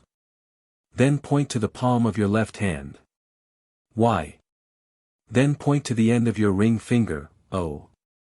Then point to the end of your little finger, U. Then link your little fingers together, R. Then snap your fingers. Stroke the palms of your hands together. H. Point to the end your little finger, U. Put 3 fingers on the back of your hand. M. 1 finger on the thumb, B. 1 finger on the back of your hand. L. Point to the end of your forefinger, E. Then snap your fingers. Put the backs of your hands together, S. Point to the end of your forefinger, E. Link your little fingers together. R. Point to the end of your little finger, V. Point to the end of the thumb, A. Lay 2 fingers on the back of your hand, N. Point forefinger to middle joint of other finger, T. Then snap your fingers. A figure hand. You must make an exchange and place these figures in the place. A E I O U Y T N S R. 1 2 3 4 5 6 7 8 9 0. And then your alphabet will run thus. I B C D 2 F G H 3 K M 8 4 P Q O 9 7 0. W Y 6 2 Columbia, Columbia. To glory arise. C4 15 MB 31, C4 15 MB 31, 74 gallons 40 Y 10392. You will find a great many words nothing but figures, and there is scarce any word, great or small, but has the greatest part figures. It is so plain to be learned that I need not give you any further instructions, but only to practice the 10 figures instead of letters. The other hand is performed by exchanging of more letters, one for the other. A E I O U Y T N S R. When you are to write A, you must write Y, when you are to write Y, you must write A, and so on of all the rest. As for example, suppose you would say, Sir, I am your humble servant, it is thus. O nu, nymasmhrm, bit odorii. This appears like another language, and puzzles the greatest wits, and with a little practice is soon learned. By reason there are but 10 letters you are to learn for the other, your alphabet will be thus. A B C D E F Goj K L M N O P Q R S T U V W X Y Z Ipf Gomes Porva. I shall not proceed any further, because this is sufficient, but let the reader practice what is here shown him, and he may soon learn the whole art. How to write love letters secretly. To write love letters secretly, so that they shall not be discovered, take a sheet of white paper and double it in the middle, and cut holes through both the half sheets. Let the holes be cut like a pane of glass, or other forms that you may fancy, then with a pin, prick 2 little holes at each end and cut your paper in 2 halves. Give 1 half to your friend to whom you intend to write, lay your cut paper upon a half sheet of writing paper, and stick 2 pins in these holes that it stir not, then through these holes that you did cut, write your mind to your friend. When you have done, take off your paper holes again, and then write some other idle words both before and after your lines, but if they were written to make some little sense, it would carry the less suspicion, then seal it up and send it. When your friend hath received it, he must lay his paper on the same, putting pins into the pin holes, and then he can read nothing but your mind that you write, for all the rest of the lines are covered. Another. Write what you please of a letter on one side of a sheet of letter paper with common ink, then turn your paper, and write on the other side with milk, that which would have secret, and let it dry, but this must be written with a clean pen. Now when you would read it you must hold that side which is written with ink to the fire, and the milky letters will then show bluish on the other side. The way to get rich and live happy in the marriage state. There is a tide in the affairs of men, which, taken at the flood, leads on to fortune.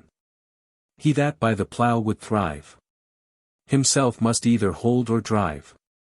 For age and want save while you may. No murrain sun lasts a whole day. Get what you can, and what you get, hold. 'Tis a stone that will turn all your lead to gold. Therefore be ruled by me, I pray. Save something for a rainy day. Remember, that time is money, for he that can earn $2.50 a day at his labor, and goes abroad or sits idle at home 1/2 of that day, though he spend but 10 cents during his diversion or idleness, he ought not to reckon that the only expense he hath really wasted, or, rather, thrown away $1.00 besides. Remember, that credit is money. If a man let his money lay in my hands after it is due, because he has a good opinion of my credit, he gives me the interest, or so much as I can make of the money during that time. This amounts to a very considerable sum, where a man has large credit, and also makes good use of it. Remember, that money is of a prolific or multiplying nature. Money will produce money, and its offspring will produce more, and so $1.25 turned is $1.50, being turned again is $1.75. And so on, till it becomes $100, and, the more there is of it, the more it will produce on every turning, so that the profits rise quicker and quicker, and he who throws away $1 destroys all that it might have produced. Even some scores of dollars. Remember this proverb, that the good paymaster is lord of another man's purse, for he who is known to pay punctually and exactly to the time he promises, may, at any time, and on any occasion, raise all the money his friends can spare. This is sometimes of great use, next to industry and frugality. Nothing can contribute more to the raising of a man in the world than punctuality in all his dealings. Therefore, never keep borrowed money 1 single hour beyond the time promised, lest the disappointment should shut up your friend's purse forever, as the most trifling actions that affect a man's credit ought always to be avoided. The sound of the hammer at 5 o'clock in the morning, or at 9 at night, being heard by a creditor, makes him easy 6 months longer. But, if he sees you at a gaming table, or hears your voice in a tavern when you should be at work, he sends for his money the very next day, and demands it before it is convenient for you to pay him. Beware of thinking all your own that you possess, and of living accordingly. This is a mistake that many people of credit fall into. But, in order to prevent this, always keep an exact daily account of both your expenses, and also of your daily income and profits. For, if you will only just take the trouble at first to enumerate particulars, you will discover unto you how wonderfully small trifling expenses mount up to a large sum. By which you will also discern what might have been, and also what may for the future be saved without causing any great inconvenience. In short, the way to obtain riches, if you desire it, is as plain as the way to market, which depends chiefly on 2 things, viz., industry and frugality. And take care that you waste neither time nor money but daily make the best use of both. If you take care of the hours and days, the weeks, months and years will also take care of themselves. I have always found, by constant experience, that any business, being first well contrived, is more than half done, for a sleeping fox catches no poultry. There will be sleep enough in the grave. And, also that lost time is but seldom found again, for that which we generally call time enough always proves little enough, for sloth makes things difficult, while industry makes them easy.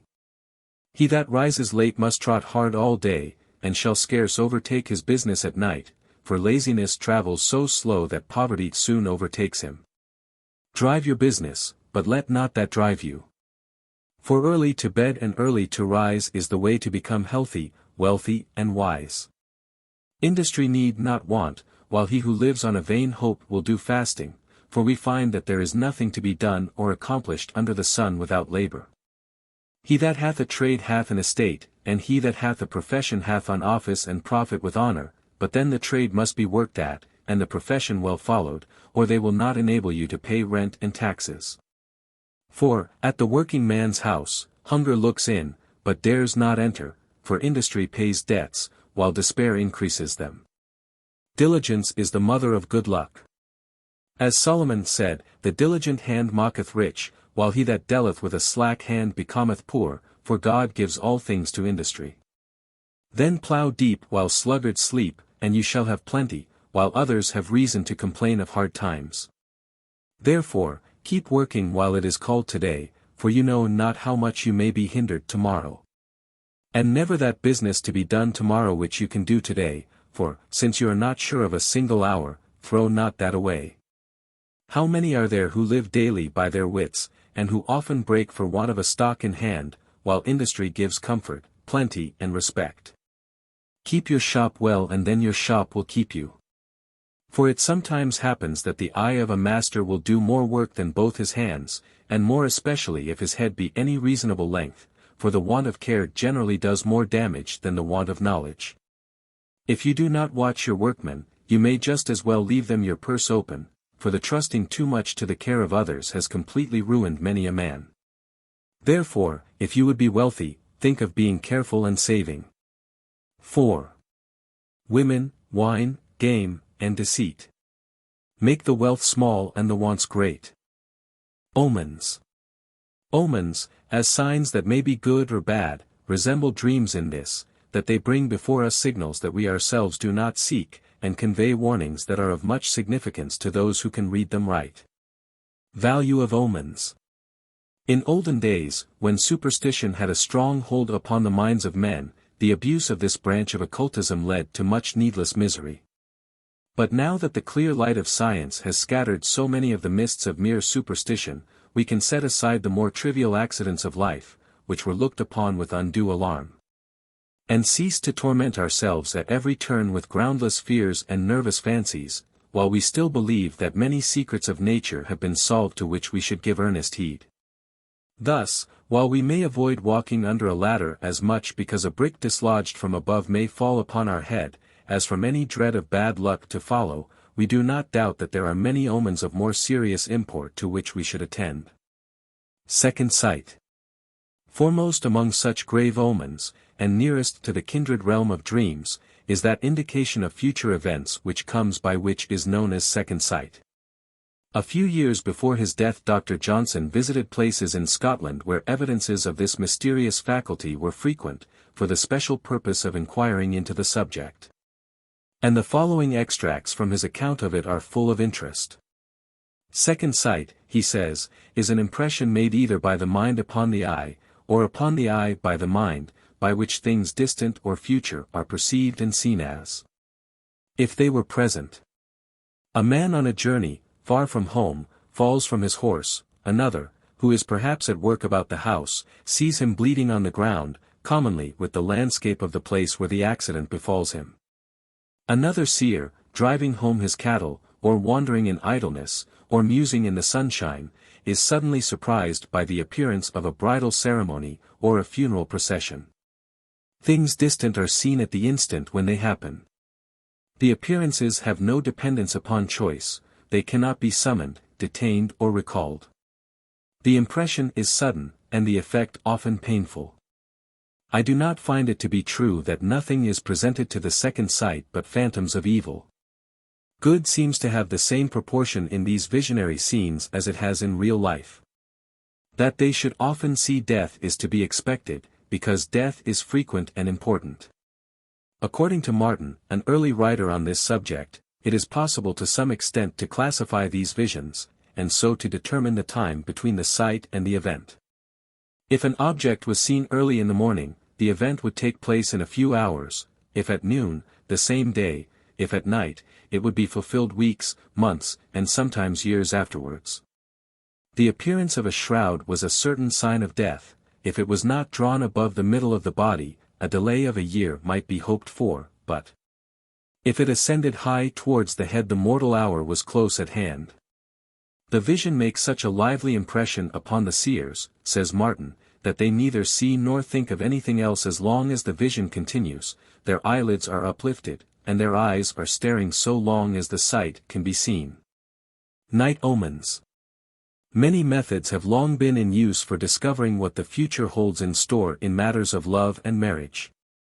If young people would dream of their lovers, let them secure a piece of the first cut of a groaning cheese, a cheese made at the birth of a child in any family, and place it under their pillow. If this should fail, let them take a piece of cake made on a similar occasion, and known as dreaming bread. Each inquirer must place this in the foot of the left stocking, and throw it over the right shoulder, and then retire to bed backwards, and in perfect silence. If she falls asleep before midnight, her future partner will appear in her dream. Yet another method is for anxious maidens to write their names on slips of paper at 12 o'clock, and to burn these. Then to gather the ashes carefully, and lay them, closely wrapped in paper, upon a looking-glass marked with a cross under their pillows. This should make them dream of their loves. Salt spilling. The spilling of salt is reckoned to presage calamity, and particularly domestic strife. To avert this, it is customary to fling a pinch of salt over the left shoulder. A writer on this subject says, to scatter salt by overturning the salt cellar is very unlucky, and portends a quarrel with a friend, a broken bone, or other bodily misfortune. This may be averted by throwing a small quantity over the head. Leonardo da Vinci, in his picture of the Last Supper, has represented the traitor Judas overturning the salt, a dark and ominous foreshadowing of the betrayal of his master. Salt has long been esteemed a symbol of friendship, probably because it is considered incorruptible, but in the North it is thought unlucky to put it on another person's plate. Hence the saying, "Help me to salt, help me to sorrow." But any evil consequences may be averted by a second helping. Such are some of the principal omens which claim credence from all who understand that there are more things in heaven and earth than are dreamed of in our philosophy, and there are many others to which we should give heed, even though some of them seem to be of little moment. A string of omens. The following are gathered from reliable sources, and are commended to the consideration of those who have ears to hear. Birthdays. An old rhyme says of our birthdays: Sunday's child is full of grace, Monday's child is full in the face, Tuesday's child is solemn and sad, Wednesday's child is merry and glad, Thursday's child is inclined to thieving. Friday's child is free in giving, Saturday's child works hard for his living. Another version of this runs thus: Monday's child is fair of face, Tuesday's child is full of grace, Wednesday's child is full of woe, Thursday's child has far to go, Friday's child is loving and giving. Saturday's child works hard for its living. But a child that is born on the Sabbath day, is handsome and wise, and loving and gay. Clothes. If you put on any of your garments inside out, be careful not to alter them, as by so doing you will incur bad luck. Crickets. Do not on any account disturb a cricket in your house. Its presence is an omen of prosperity, and foretells money that is coming to you. Death watch. If you hear a clinking sound in the wall of your house caused by the little insect commonly called the death watch, regard it as a presage of some discomfort, but not necessarily of a death. Ears. If your right ear tingles, someone is speaking well of you; if your left ear, then ill is spoken. If you run through the list of your friends and acquaintances, the tingling will cease as you name the person who is speaking of you. Knife or fork. If a knife, or fork, or a pair of scissors falls from your hand and sticks in the floor, it is a certain sign that visitors are coming to call upon you. Ladybirds. A ladybird is of similar omen. Magpies. A single magpie seen out of doors portends bad luck, 2 tell of good fortune, 3 indicate a wedding, and 4 a birth. Folk in the northern counties say 1 for anger, 2 for mirth, 3 for a wedding, 4 for a birth. Marriage. A girl should never be married in colors. A widow should not marry in white. Among many happy omens for brides are sunshine, and the sneezing of a cat. Martins. Martins nesting under your eaves bring good luck if undisturbed. May. The month of May has been considered an unlucky time for marriages. Ovid in his Fastite declares this time to be unpropitious for the weddings of either widows or maidens, and the modern warning runs. Marry in May, and you'll rue the day. Nails. There is a time for everything, and the following quaint lines tell us when we should cut our nails. A man had better ne'er been born than have his nails on a Sunday shorn. Cut them on Monday, cut them for health. Cut them on Tuesday, cut them for wealth. Cut them on Wednesday, cut them for news. Cut them on Thursday for a pair of new shoes. Cut them on Friday, cut them for sorrow. Cut them on Saturday, see your sweetheart tomorrow. New moon. A new moon on Monday is a certain sign of fair weather and good luck. If you see a new moon for the first time over your right shoulder, and form a wish, you may expect it to be realized. New Year. When first you see or eat anything new in the new year, before speaking have a silent wish, and say some poet's name distinctly, otherwise your wishing will be vain. Nightingale. It is a happy omen for lovers to hear the nightingale before the cuckoo. In his Sonnet to the Nightingale, Milton says, "Thy liquid notes that close the eve of day, first heard before the swallow cuckoo's bill, portend success in love." Owls. The continuous hooting of owls in your trees is said to be an omen of ill health. Pigs. If you meet a sow coming toward you, it is an excellent omen, but should she turn from you, the luck is lost. Rabbits. A rabbit running across your path is an unfavorable sign. Shoes. It is considered unlucky to put on your left shoe first. Singing. If you sing before breakfast you may expect bad news and sorrow before night. Sparks. A red spark on the wick of a candle signifies a letter coming to the person who sees it first. Spiders. Long-legged spiders are harbingers of good fortune. A small red spider, called sometimes a money spinner, running over you, is a sign of money coming to you.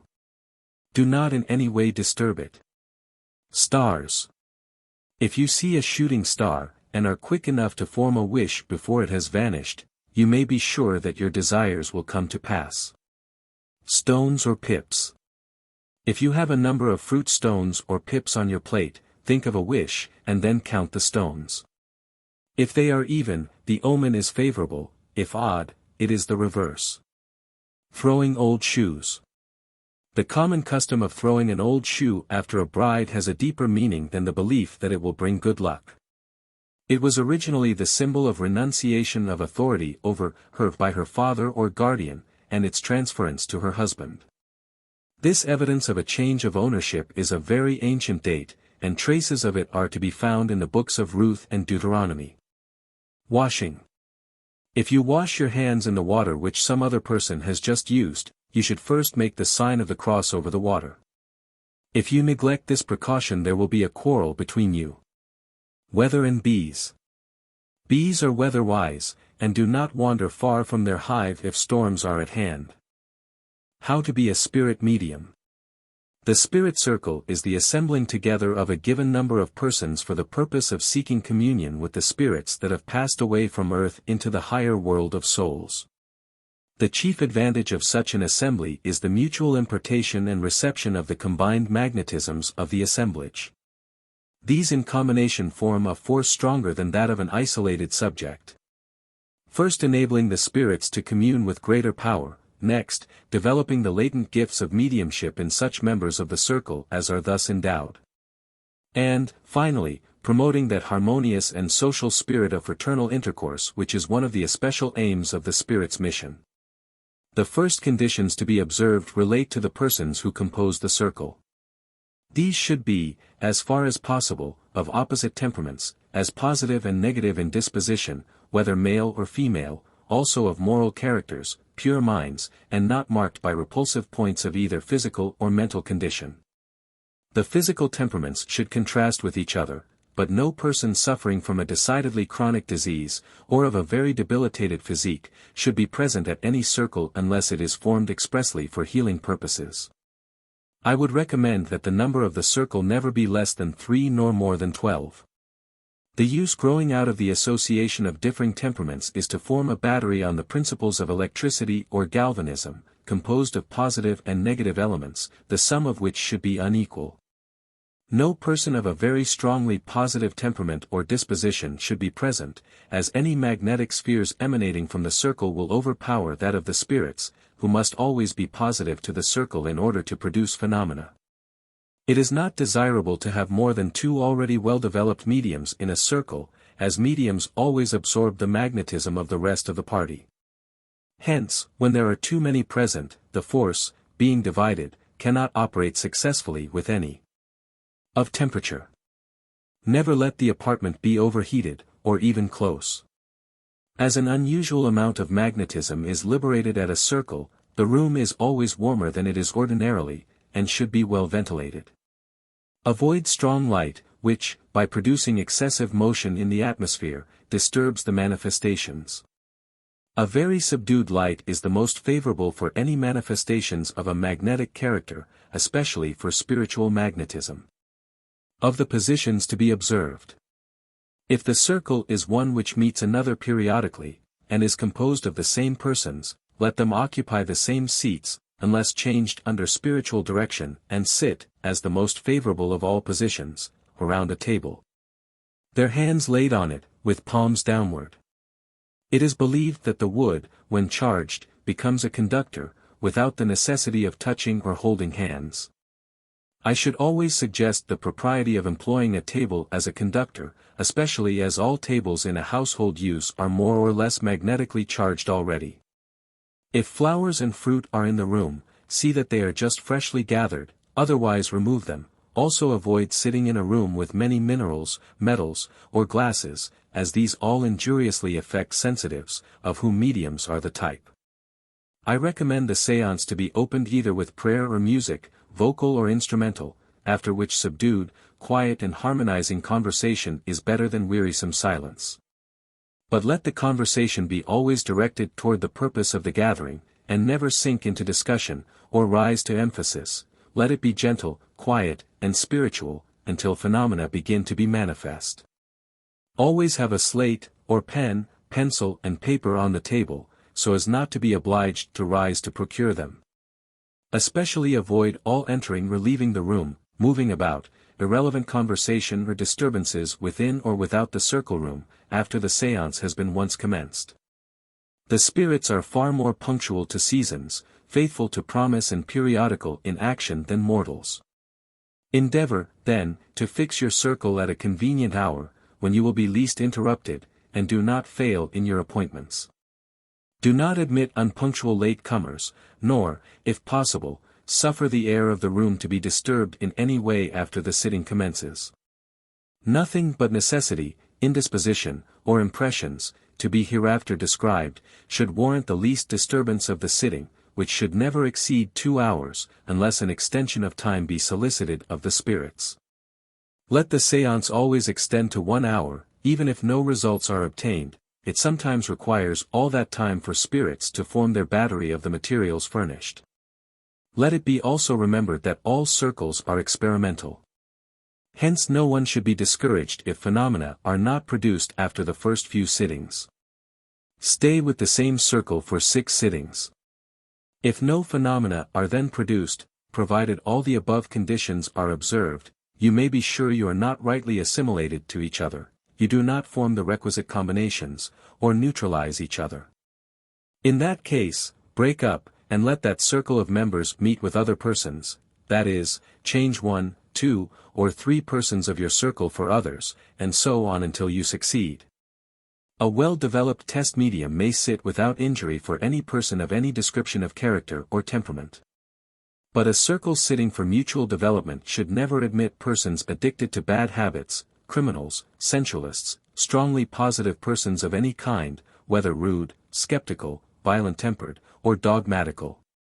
An humble, candid, inquiring spirit, unprejudiced, and receptive of truth, is the only frame of mind in which to sit for phenomena, the delicate magnetism of which is shaped, tempered, and made or marred as much by mental as physical conditions. When once any of the circle can communicate freely and conclusively with the spirits can and will take charge of and regulate the future movements of the circle. Of impressions. Impressions are the voices of spirits speaking to our spirits, or else the admonitions of the spirit within us, and should always be respected and followed out, unless, which is very rare, suggestive of actual wrong in act or word. At the opening of the circle, one or more of the members are often impressed to change seats with others.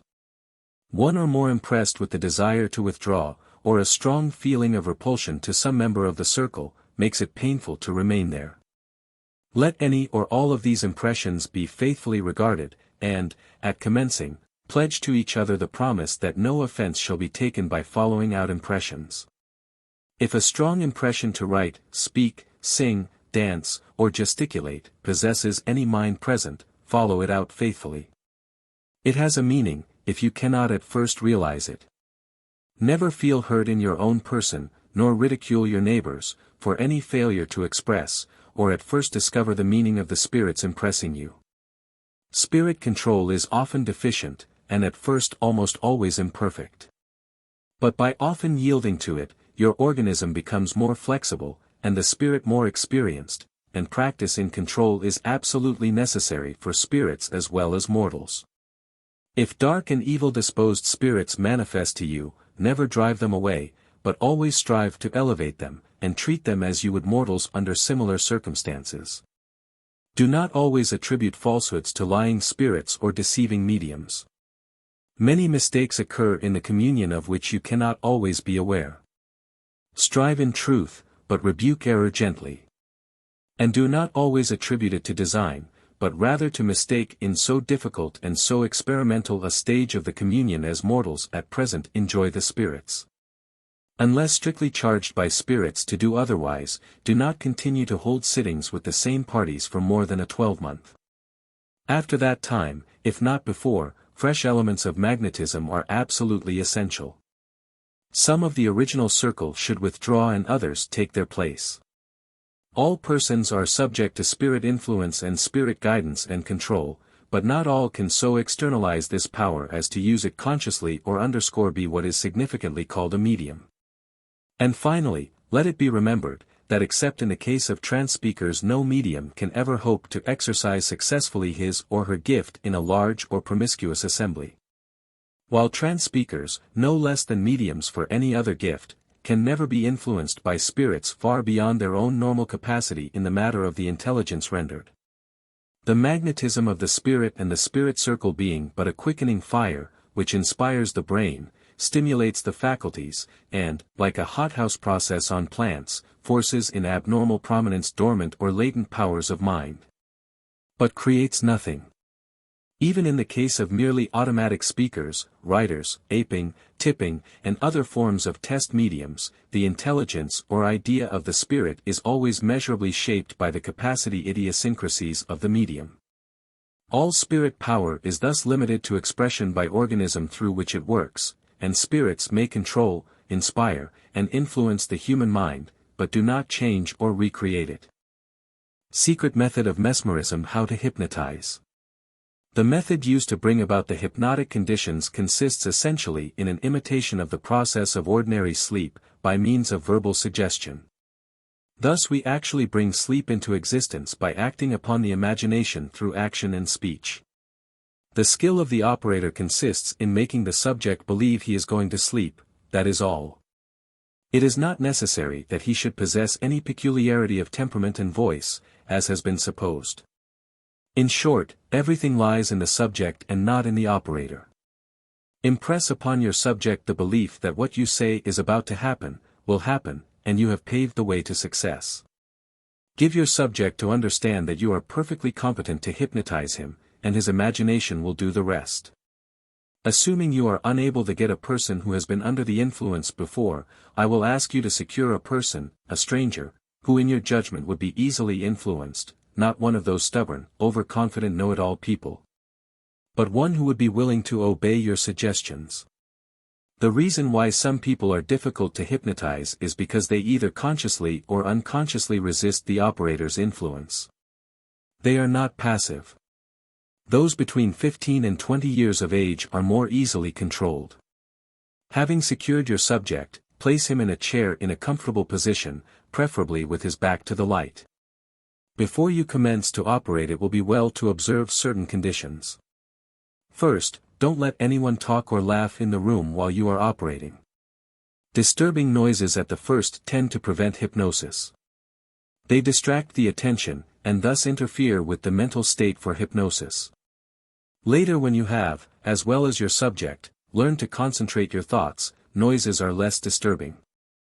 The most absolute avoidance of any sign of mistrust by those is necessary, as the least word or gesture may thwart the attempt to hypnotize. Do not allow yourself to get excited, as there is nothing whatever to get excited about. Don't be afraid that you will have any trouble in awakening your subject, as that is the easiest part of it. And there is absolutely no danger of being unable to bring the subject out of the hypnotic condition if you follow strictly what these lessons teach on the subject. Having observed the above precautions, you may now turn your attention to hypnotizing your subject. You have put him into a comfortable chair, and make sure that he is comfortable. Shift him about until he is resting easily, and say that he is resting. You do this for effect. Everything in this work depends upon the effect you produce upon the subject's mind. You are not, while engaged in this work, a man of original thoughts. You are simply an actor, weighing tone and gesture, testing the effect of a glance, a sentence, a frown, a compression of the lips, a persuasive unbending. Testing these things, weighing them, withdrawing them according to results, even as the regular physician tries and withdraws his material remedies according to results. Before beginning your work as the hypnotizer, no matter which method you use, your subject is to look at whatever you may request him to, and say to him that very soon he will become drowsy, then more and more drowsy, until he will be compelled to close his eyes and sleep. Be sure to tell him that he will notice nothing unusual about the drowsiness. Tell him that it will be just as pleasant as the approach to natural sleep that he has ever experienced. Let him not expect anything unnatural to occur, for such will distract his attention and make him feel excited and less passive than he should be. Let him understand that it is for his good to be hypnotized if he is sick, or to help him cure a bad habit. Tell him that you will not make him appear ridiculous, and that you will only keep him asleep for a few minutes. Tell him to look earnestly at whatever you direct, and never under any circumstances to look away from it. No matter who comes into the room or around him, he is going to gaze straight at the object and no other. Method number 1. Take any bright object, I generally use my watch, between the thumb and fore and middle fingers of the right hand. Be sure that the light falls in the object in your hand. Hold it from 8 to 12 inches from the eyes, at about 10 inches above the head, so as to produce the greatest possible strain upon the eyelids, and enable the subject to maintain a fixed steady stare at the object. The subject's eyes must be fixed steadily on the bright object, and his mind riveted upon the idea of the one object. When you notice the first change in your subject's face and eyes, say such words as these: keep right on looking at it, directly you will be drowsy. You are sleepy. Your eyelids are heavy. You are asleep. Let your voice grow lower, lower, till just above a whisper. Pause a moment or two. Give him time. Never hurry. You will fail if you try to hurry too much at first. He will think it more natural if you give him a moment to get sleepy. Let him only listen. As soon as the eyelids really grow heavy, say, "Your eyes are almost closed now," making your words long drawn out and spoken in a tone which will not arouse him, but will, instead, indicate that you are yourself sleepy, and almost gone. Continue as follows: directly your eyes will have to close, you just cannot keep awake. See, they are closing, now they are almost ready to close, now they will close and you will sleep. Close them. Pause a moment, then say, "Sleep." Give the command to sleep in a quiet, yet firm and masterful way, in a low tone. You will see that the eyelids may quiver for a few seconds, sometimes for a minute, but very soon the subject will settle back in his chair, frequently with a sigh, and the eyes will become quiet, and his limbs show perfect relaxation. Let him remain so for some minutes, saying nothing to him at all. When you are ready to operate, it is well for you as a beginner, especially if you have a new subject, to constantly make suggestions. For instance, you say, "Nothing will wake you, nothing can hurt you. You can open your eyes, but you will stay asleep. Now I am about to raise your arm, but you won't wake up. Nothing will wake you." Rub the arm a few times and say, "Now you can't take it down, see, you can't. You are sound asleep, and you will do everything I tell you to do, but you will not wake up, you can't wake up till I tell you." The arm will remain in the position in which it is placed, and if you tell him that no person can take it down or bend it, you will find it true that no one can. I always begin operations in this way, placing both arms in an uplifted position, with both legs outstretched in the same manner. When you are ready to take them down, rub them gently but firmly, rubbing from the body, and always raising the hands when reaching the extremities, and say, "Now you can take them down, see, you can, you will do all I tell you. You will have to do so. No one can wake you except myself." Speak to your subject just as though he were awake and in full possession of his senses. Although fast asleep to every one else, he is keenly awake to you. He went to sleep with his mind absorbed with the idea that you alone could control him, and this is the reason why no one else can make any impression on him. This connection between the subject and operator is called rapport, which is a state of sleep in which the attention of the subject is fixed exclusively upon the hypnotist, so that the idea of him is constantly present in the subject's memory. It is possible, however, to put your subject en rapport with any other person by simply suggesting to him he is to obey the requests or demands of that person until further notice.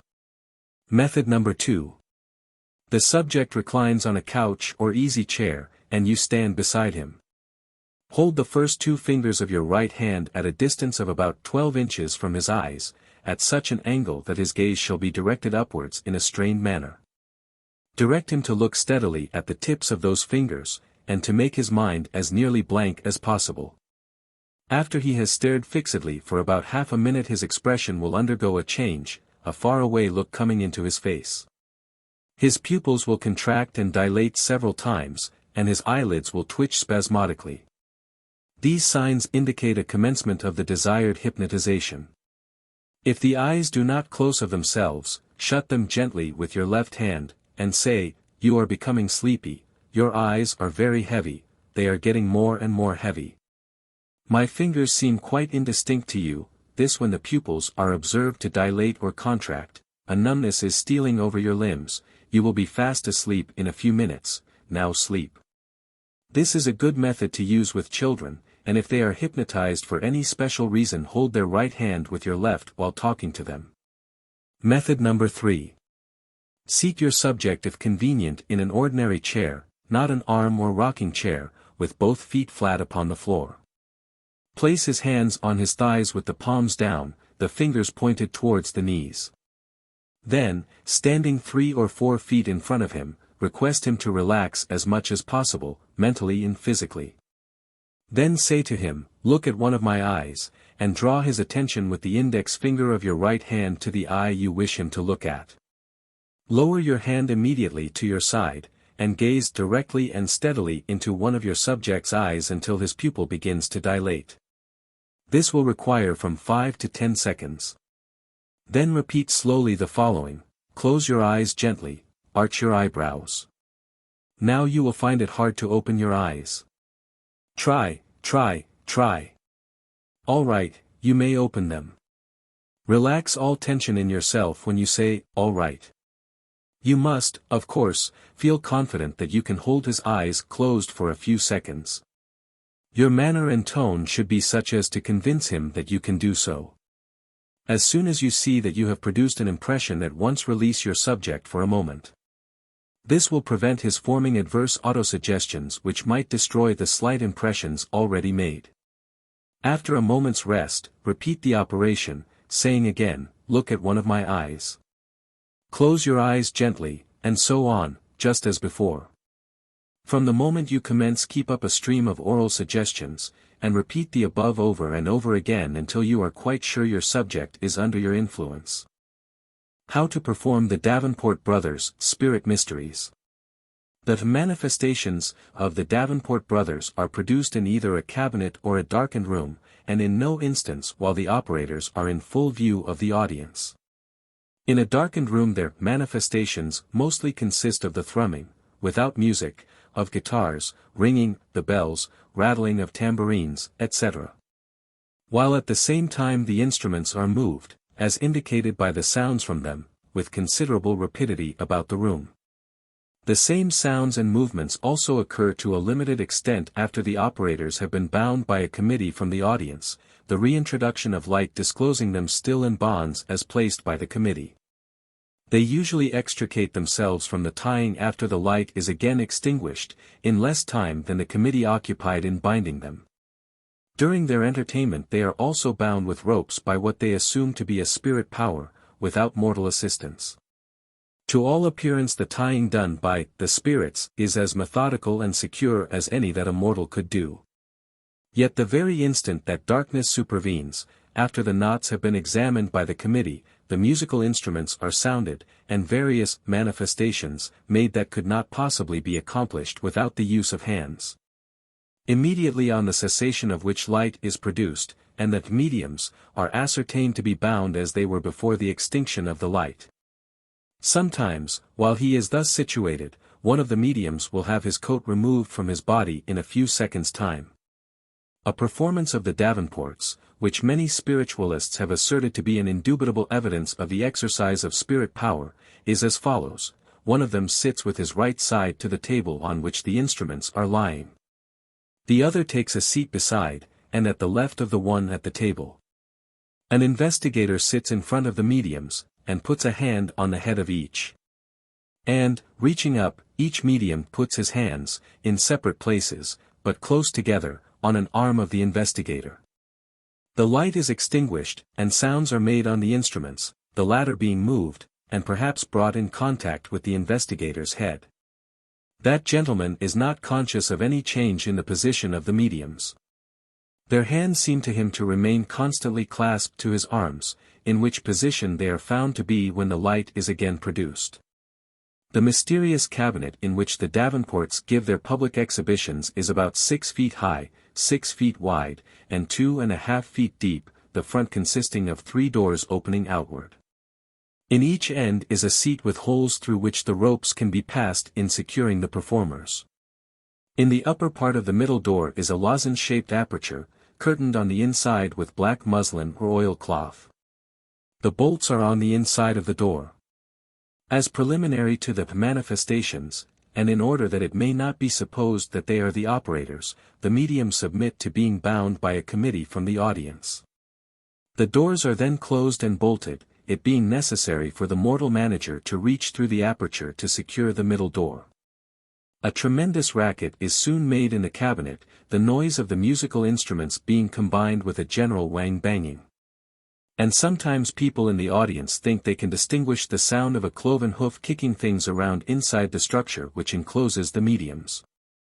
Usually, after the first performance, the doors of the cabinet are opened, and the committee requested to observe that the operators are still bound. But sometimes there is an interval just before the opening of the door, in which a rattling of the ropes is heard, and then the mediums walk forth, free. If they are observed by the committee before the ropes are removed from them, the doors are again closed till the untying is accomplished. Being again enclosed in the cabinet, the young men are bound by what they assert to be a spirit power, during the exercise of which they are passive. The spirit tying is submitted for examination to the committee, by whom it is pronounced to be apparently so secure as to preclude the possibility of the mediums being able to use their hands. No sooner are the doors closed, however, than hands are seen at the aperture in the middle door. These hands are visible for but an instant at a time, and with a rapid vibratory movement while in view, so that it would not be possible for the observer to identify them as belonging to the mediums. However positively he might believe them to be theirs. Immediately on the disappearance of the hands from the aperture, the cabinet doors are opened, and the committee, after an examination, report the mediums to be still bound. The doors are again closed, and instantly the spirits strike up a lively tune on a violin, with a bell and tambourine accompaniment. That the audience may be still more profoundly impressed with the wonderful powers of the young men, they sometimes request that flour be placed in their hands, as a security, in addition to the spirit tying, against their being able to use those members. Their request being complied with, a hand or two is shown at the aperture, some noises are made on the musical instruments, and then the mediums exhibit the flour still in their hands, with none spilled on their clothing or the floor.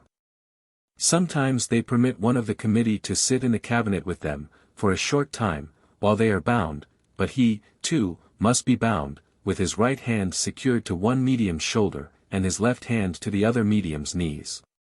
The lights in the hall are then turned down so that it is quite dark in the cabinet. The gentleman in contact with the mediums is banged over the head with an instrument of music, his hair is pulled, his nose tweaked, and altogether he is pretty considerably mussed up. Being released from the not very pleasant position, and perhaps looking somewhat scared, he reports to the audience what has been done to him, with the additional statement that he did not detect any movement on the part of the mediums. If not the manifestation of spirit power, what is it, is a question which very naturally arises in the minds of those present. An answer is contained in the following explanations. In a darkened room, the investigators being seated by the walls, the mediums grasp the guitars by the neck, next the keys, and swing them around, and thrust them into different parts of the open space of the room, at the same time vibrating the strings of the instruments with the forefinger. The faster the finger passes over the strings, the more rapidly the instrument seems to move. Two hands can thus use as many guitars, and a tea bell, clasped by the little finger of either hand, can be rung at the same time. Or one performer can sound a guitar and bell with one hand, and play an accordion or concertina with the other, an end of the last named instrument being held under the arm against the body. In the darkness the audience thinks the instruments go further than they really do, and the room being close, the sounds are echoed or reflected from the walls. When an investigator is sitting with the mediums at a table whereon musical instruments are lying, his hands resting on their heads, and their hands clasped to his arm above the elbow, the medium next the table removes one hand from the arm without being detected, simply because the presence of the other hand, which is nearer the shoulder, is so great as to cut off communication by means of the nerves of sensation from the arm below. It is thus impossible for the investigator to determine whether both hands of the medium are on his arm or not. He thinks they are, because the sensation in his arm remains the same. In the first place, the left hand of the medium is put heavily on the arm next the shoulder, and the right hand quite lightly, close by the other next the elbow. Both hands are seen to be on the arm, and are presumed to be pressing with equal force. The light is extinguished, and perhaps the medium takes the man's attention momentarily from his arm, by suggesting that their feet be placed in contact. Then it is that with a gradually increased pressure of his left hand the medium carefully removes his right hand, and while he preserves a rigidity of the muscles of his neck and back, so as not to move his head, he takes the guitar, which lies within reach, by the neck, and extending the body of the instrument as far as possible, moves it in a half-circle, vibrating the strings with his forefinger. That the demonstration may be more striking, perhaps he hits the guitar against the head of the man with whom he is in contact. If he wishes to ring a bell at the same time, he can hold it with his little finger. He can sound, in turn, all the instruments lying on the table, then, carefully replacing his hand on the man's arm, he is ready to have a light produced. The other medium really holds on with both hands to the arm he has clasped, feeling sure that while he does so it cannot be interfering with the operations of the spirits at the table. Should the medium put his right hand on top of the extended thumb of his left hand, with an appearance, to the investigator, of both hands being on his arm, the same results could be produced with less risk of detection. For the presence of the thumb, where the right hand was seen to be, would lead the investigator to suppose, in the darkness, that the hand was still there. If in their dark séance, phosphorus having been put on the instruments, you should see a phosphorescent light very far above the stage, you may take it that the instrument which is heard is not where the light is seen, but that the phosphorus has been rubbed from the instruments, and some other put on a piece of cardboard, which is attached to a folding rod and elevated in the darkness, to the desired position. To the Davenports, the extrication of themselves, after being bound by a committee, is a brief and easy task. A simple twist of the wrist will convert a square knot, usually considered the most secure, into 2 half-hitches, through which the part of the rope they enclose can be easily slipped. With a little slack in the rope any ordinary knot can be made into a slip knot. It is hardly possible to bind a man without causing him pain, so that he cannot get a slack in the rope. The writer has been bound with ropes a great many times by people who were determined to make a good job of the tying, and not once has he failed to release himself, often in less time than was occupied in binding him. After the Davenports have been bound in their cabinets by a committee, and the doors of the structure are closed, they immediately set to work to loosen the knots next their wrists and extricate their hands, which they usually succeed in doing in a short space of time. In some instances one of them will have a hand at liberty as soon as the middle door is bolted, which he exhibits at the aperture, to be followed shortly by other hands. Then both the mediums do their level best in making a noise with such instruments as they have at hand.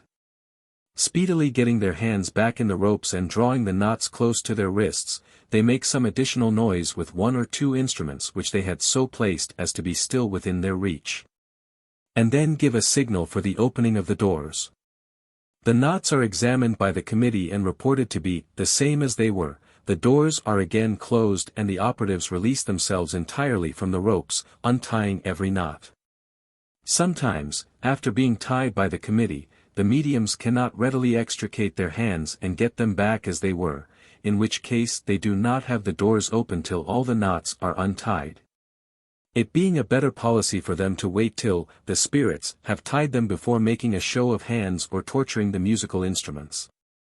The important point with the Davenports, in tying themselves, is to have a knot next their wrists that looks solid, fair and square, but which at the same time will admit of being slipped, so that they can get their hands out in a moment.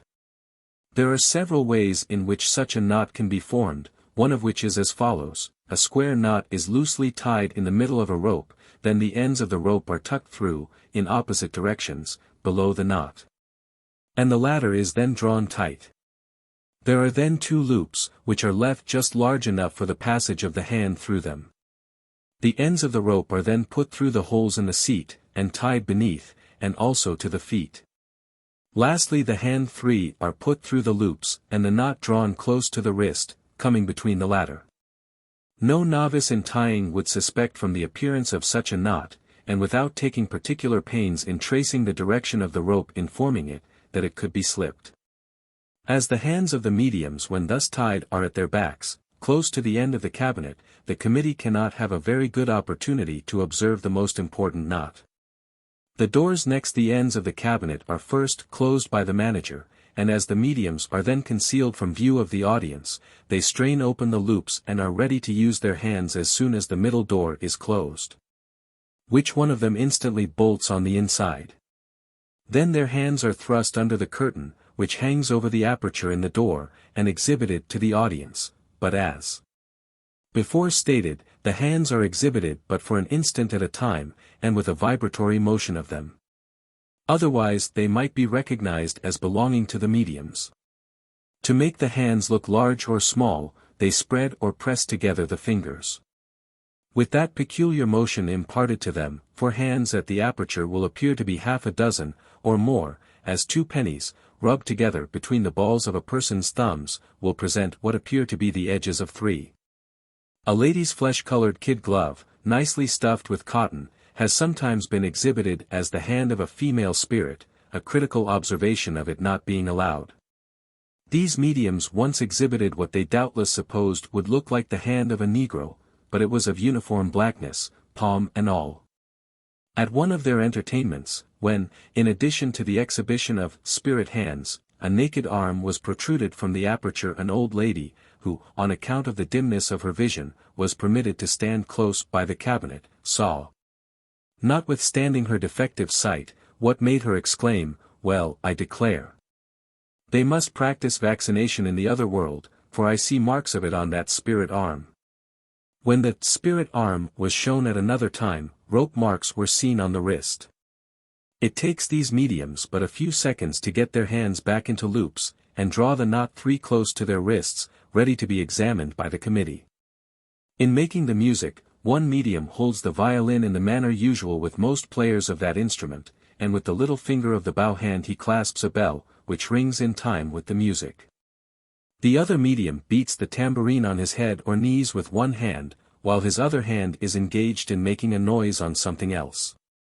The performances of these young men are interesting on account of the ingenuity and expertness exercised by them, and would not be in the least objectionable were it not for their pretended mediumship. Electrical psychology. The most easy, sure and direct mode to produce electro-psychological communication is to take the individual by the hand, in the same manner as though you were going to shake hands.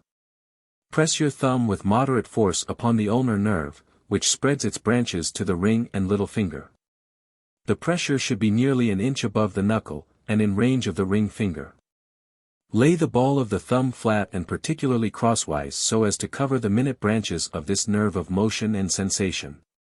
When you first take him by the hand, request him to place his eyes upon yours, and to keep them fixed, so that he may see every emotion of your mind expressed in the countenance. Continue this pressure for a half a minute or more.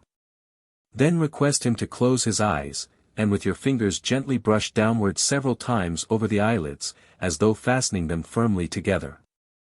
Throughout the whole process feel within yourself a fixed determination to close them, so as to express that determination fully in your countenance and manner. Having done this, place your hand on the top of his head and press your thumb firmly on the organ of individuality, bearing partially downward, and with the other thumb still pressing the ulnar nerve, tell him, "You cannot open your eyes." Remember, that your manner, your expression of countenance, your motions, and your language must all be of the most positive character. If he succeed in opening his eyes, try it once or twice more, because impressions, whether physical or mental, continue to deepen by repetition. In case, however, that you cannot close his eyes, nor see any effect produced upon them, you should cease making any further efforts. Because you have now fairly tested that his mind and body both stand in positive relation as it regards the doctrine of impressions. If you succeed in closing the subject's eyes by the above mode, you may then request him to put his hands on his head, or in any position you choose, and tell him, "You cannot stir them." In case you succeed, request him to be seated, and tell him, "You cannot rise." If you are successful in this, request him to put his hands in motion, and tell him, "You cannot stop them." If you succeed, request him to walk the floor, and tell him, "You cannot cease walking." And so you may continue to perform experiments involving muscular motion and paralysis of any kind that may occur to the mind, till you can completely control him, in arresting or moving all the voluntary parts of his system. How to make persons at a distance think of you. Let it be particularly remembered that faith and concentration of thought are positively needful to accomplish aught in drawing others to you or making them think of you. If you have not the capacity or understanding how to operate an electric telegraph battery, it is no proof that an expert and competent person should fail doing so, just so in this case. If faith, meditation, or concentration of thought fail you, then will you also fail to operate upon others. First, you must have a yearning for the person you wish to make think of you. And secondly, You must learn to guess at what time of day or night he may be unemployed, passive, so that he be in a proper state to receive the thought which you dispatch to him. If he should be occupied in any way, so that his nervous forces were needed to complete his task, his human battery, or thought, would not be in a recipient or passive condition, therefore your experiment would fail at that moment. Or if he were under heavy narcotics, liquors, tobacco, or gluttonous influences, he could not be reached at such moments. Or, if he were asleep, and you operated to affect a wakeful mind or thought, you would fail again at the moment. To make a person at a distance think of you, whether you are acquainted with him or not, matters not. I again repeat, find out or guess at what moment he is likely to be passive, by this I mean easy and careless. Then, with the most fervent prayer, or yearning of your entire heart, mind, soul, and strength, desire he may think of you. And if you wish him to think on any particular topic in relation to you, it is necessary for you to press your hands, when operating on him, on such mental faculties of your head as you wish him to exercise towards you. This demands a meager knowledge of phrenology. His feeling nature, or propensities, you cannot reach through these operations, but when he once thinks of you, if he does not know you he imagines such a being as you are, he can easily afterwards be controlled by you.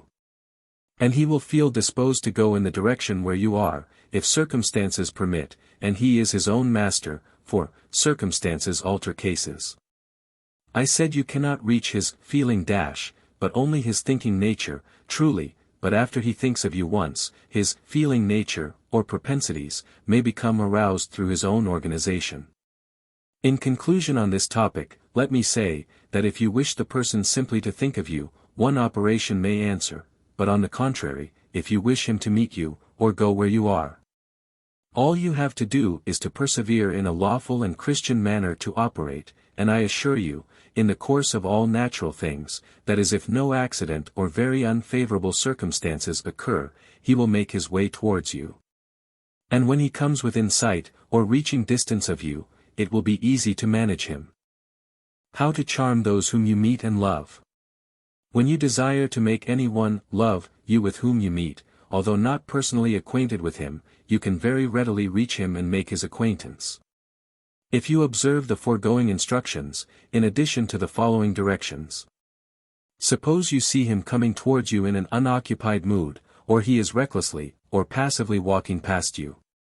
All that remains for you to do at that moment is to concentrate your thought and send it into him as before explained and, to your astonishment, if he was passive, he will look at you, and now is your time to send a thrill to his heart.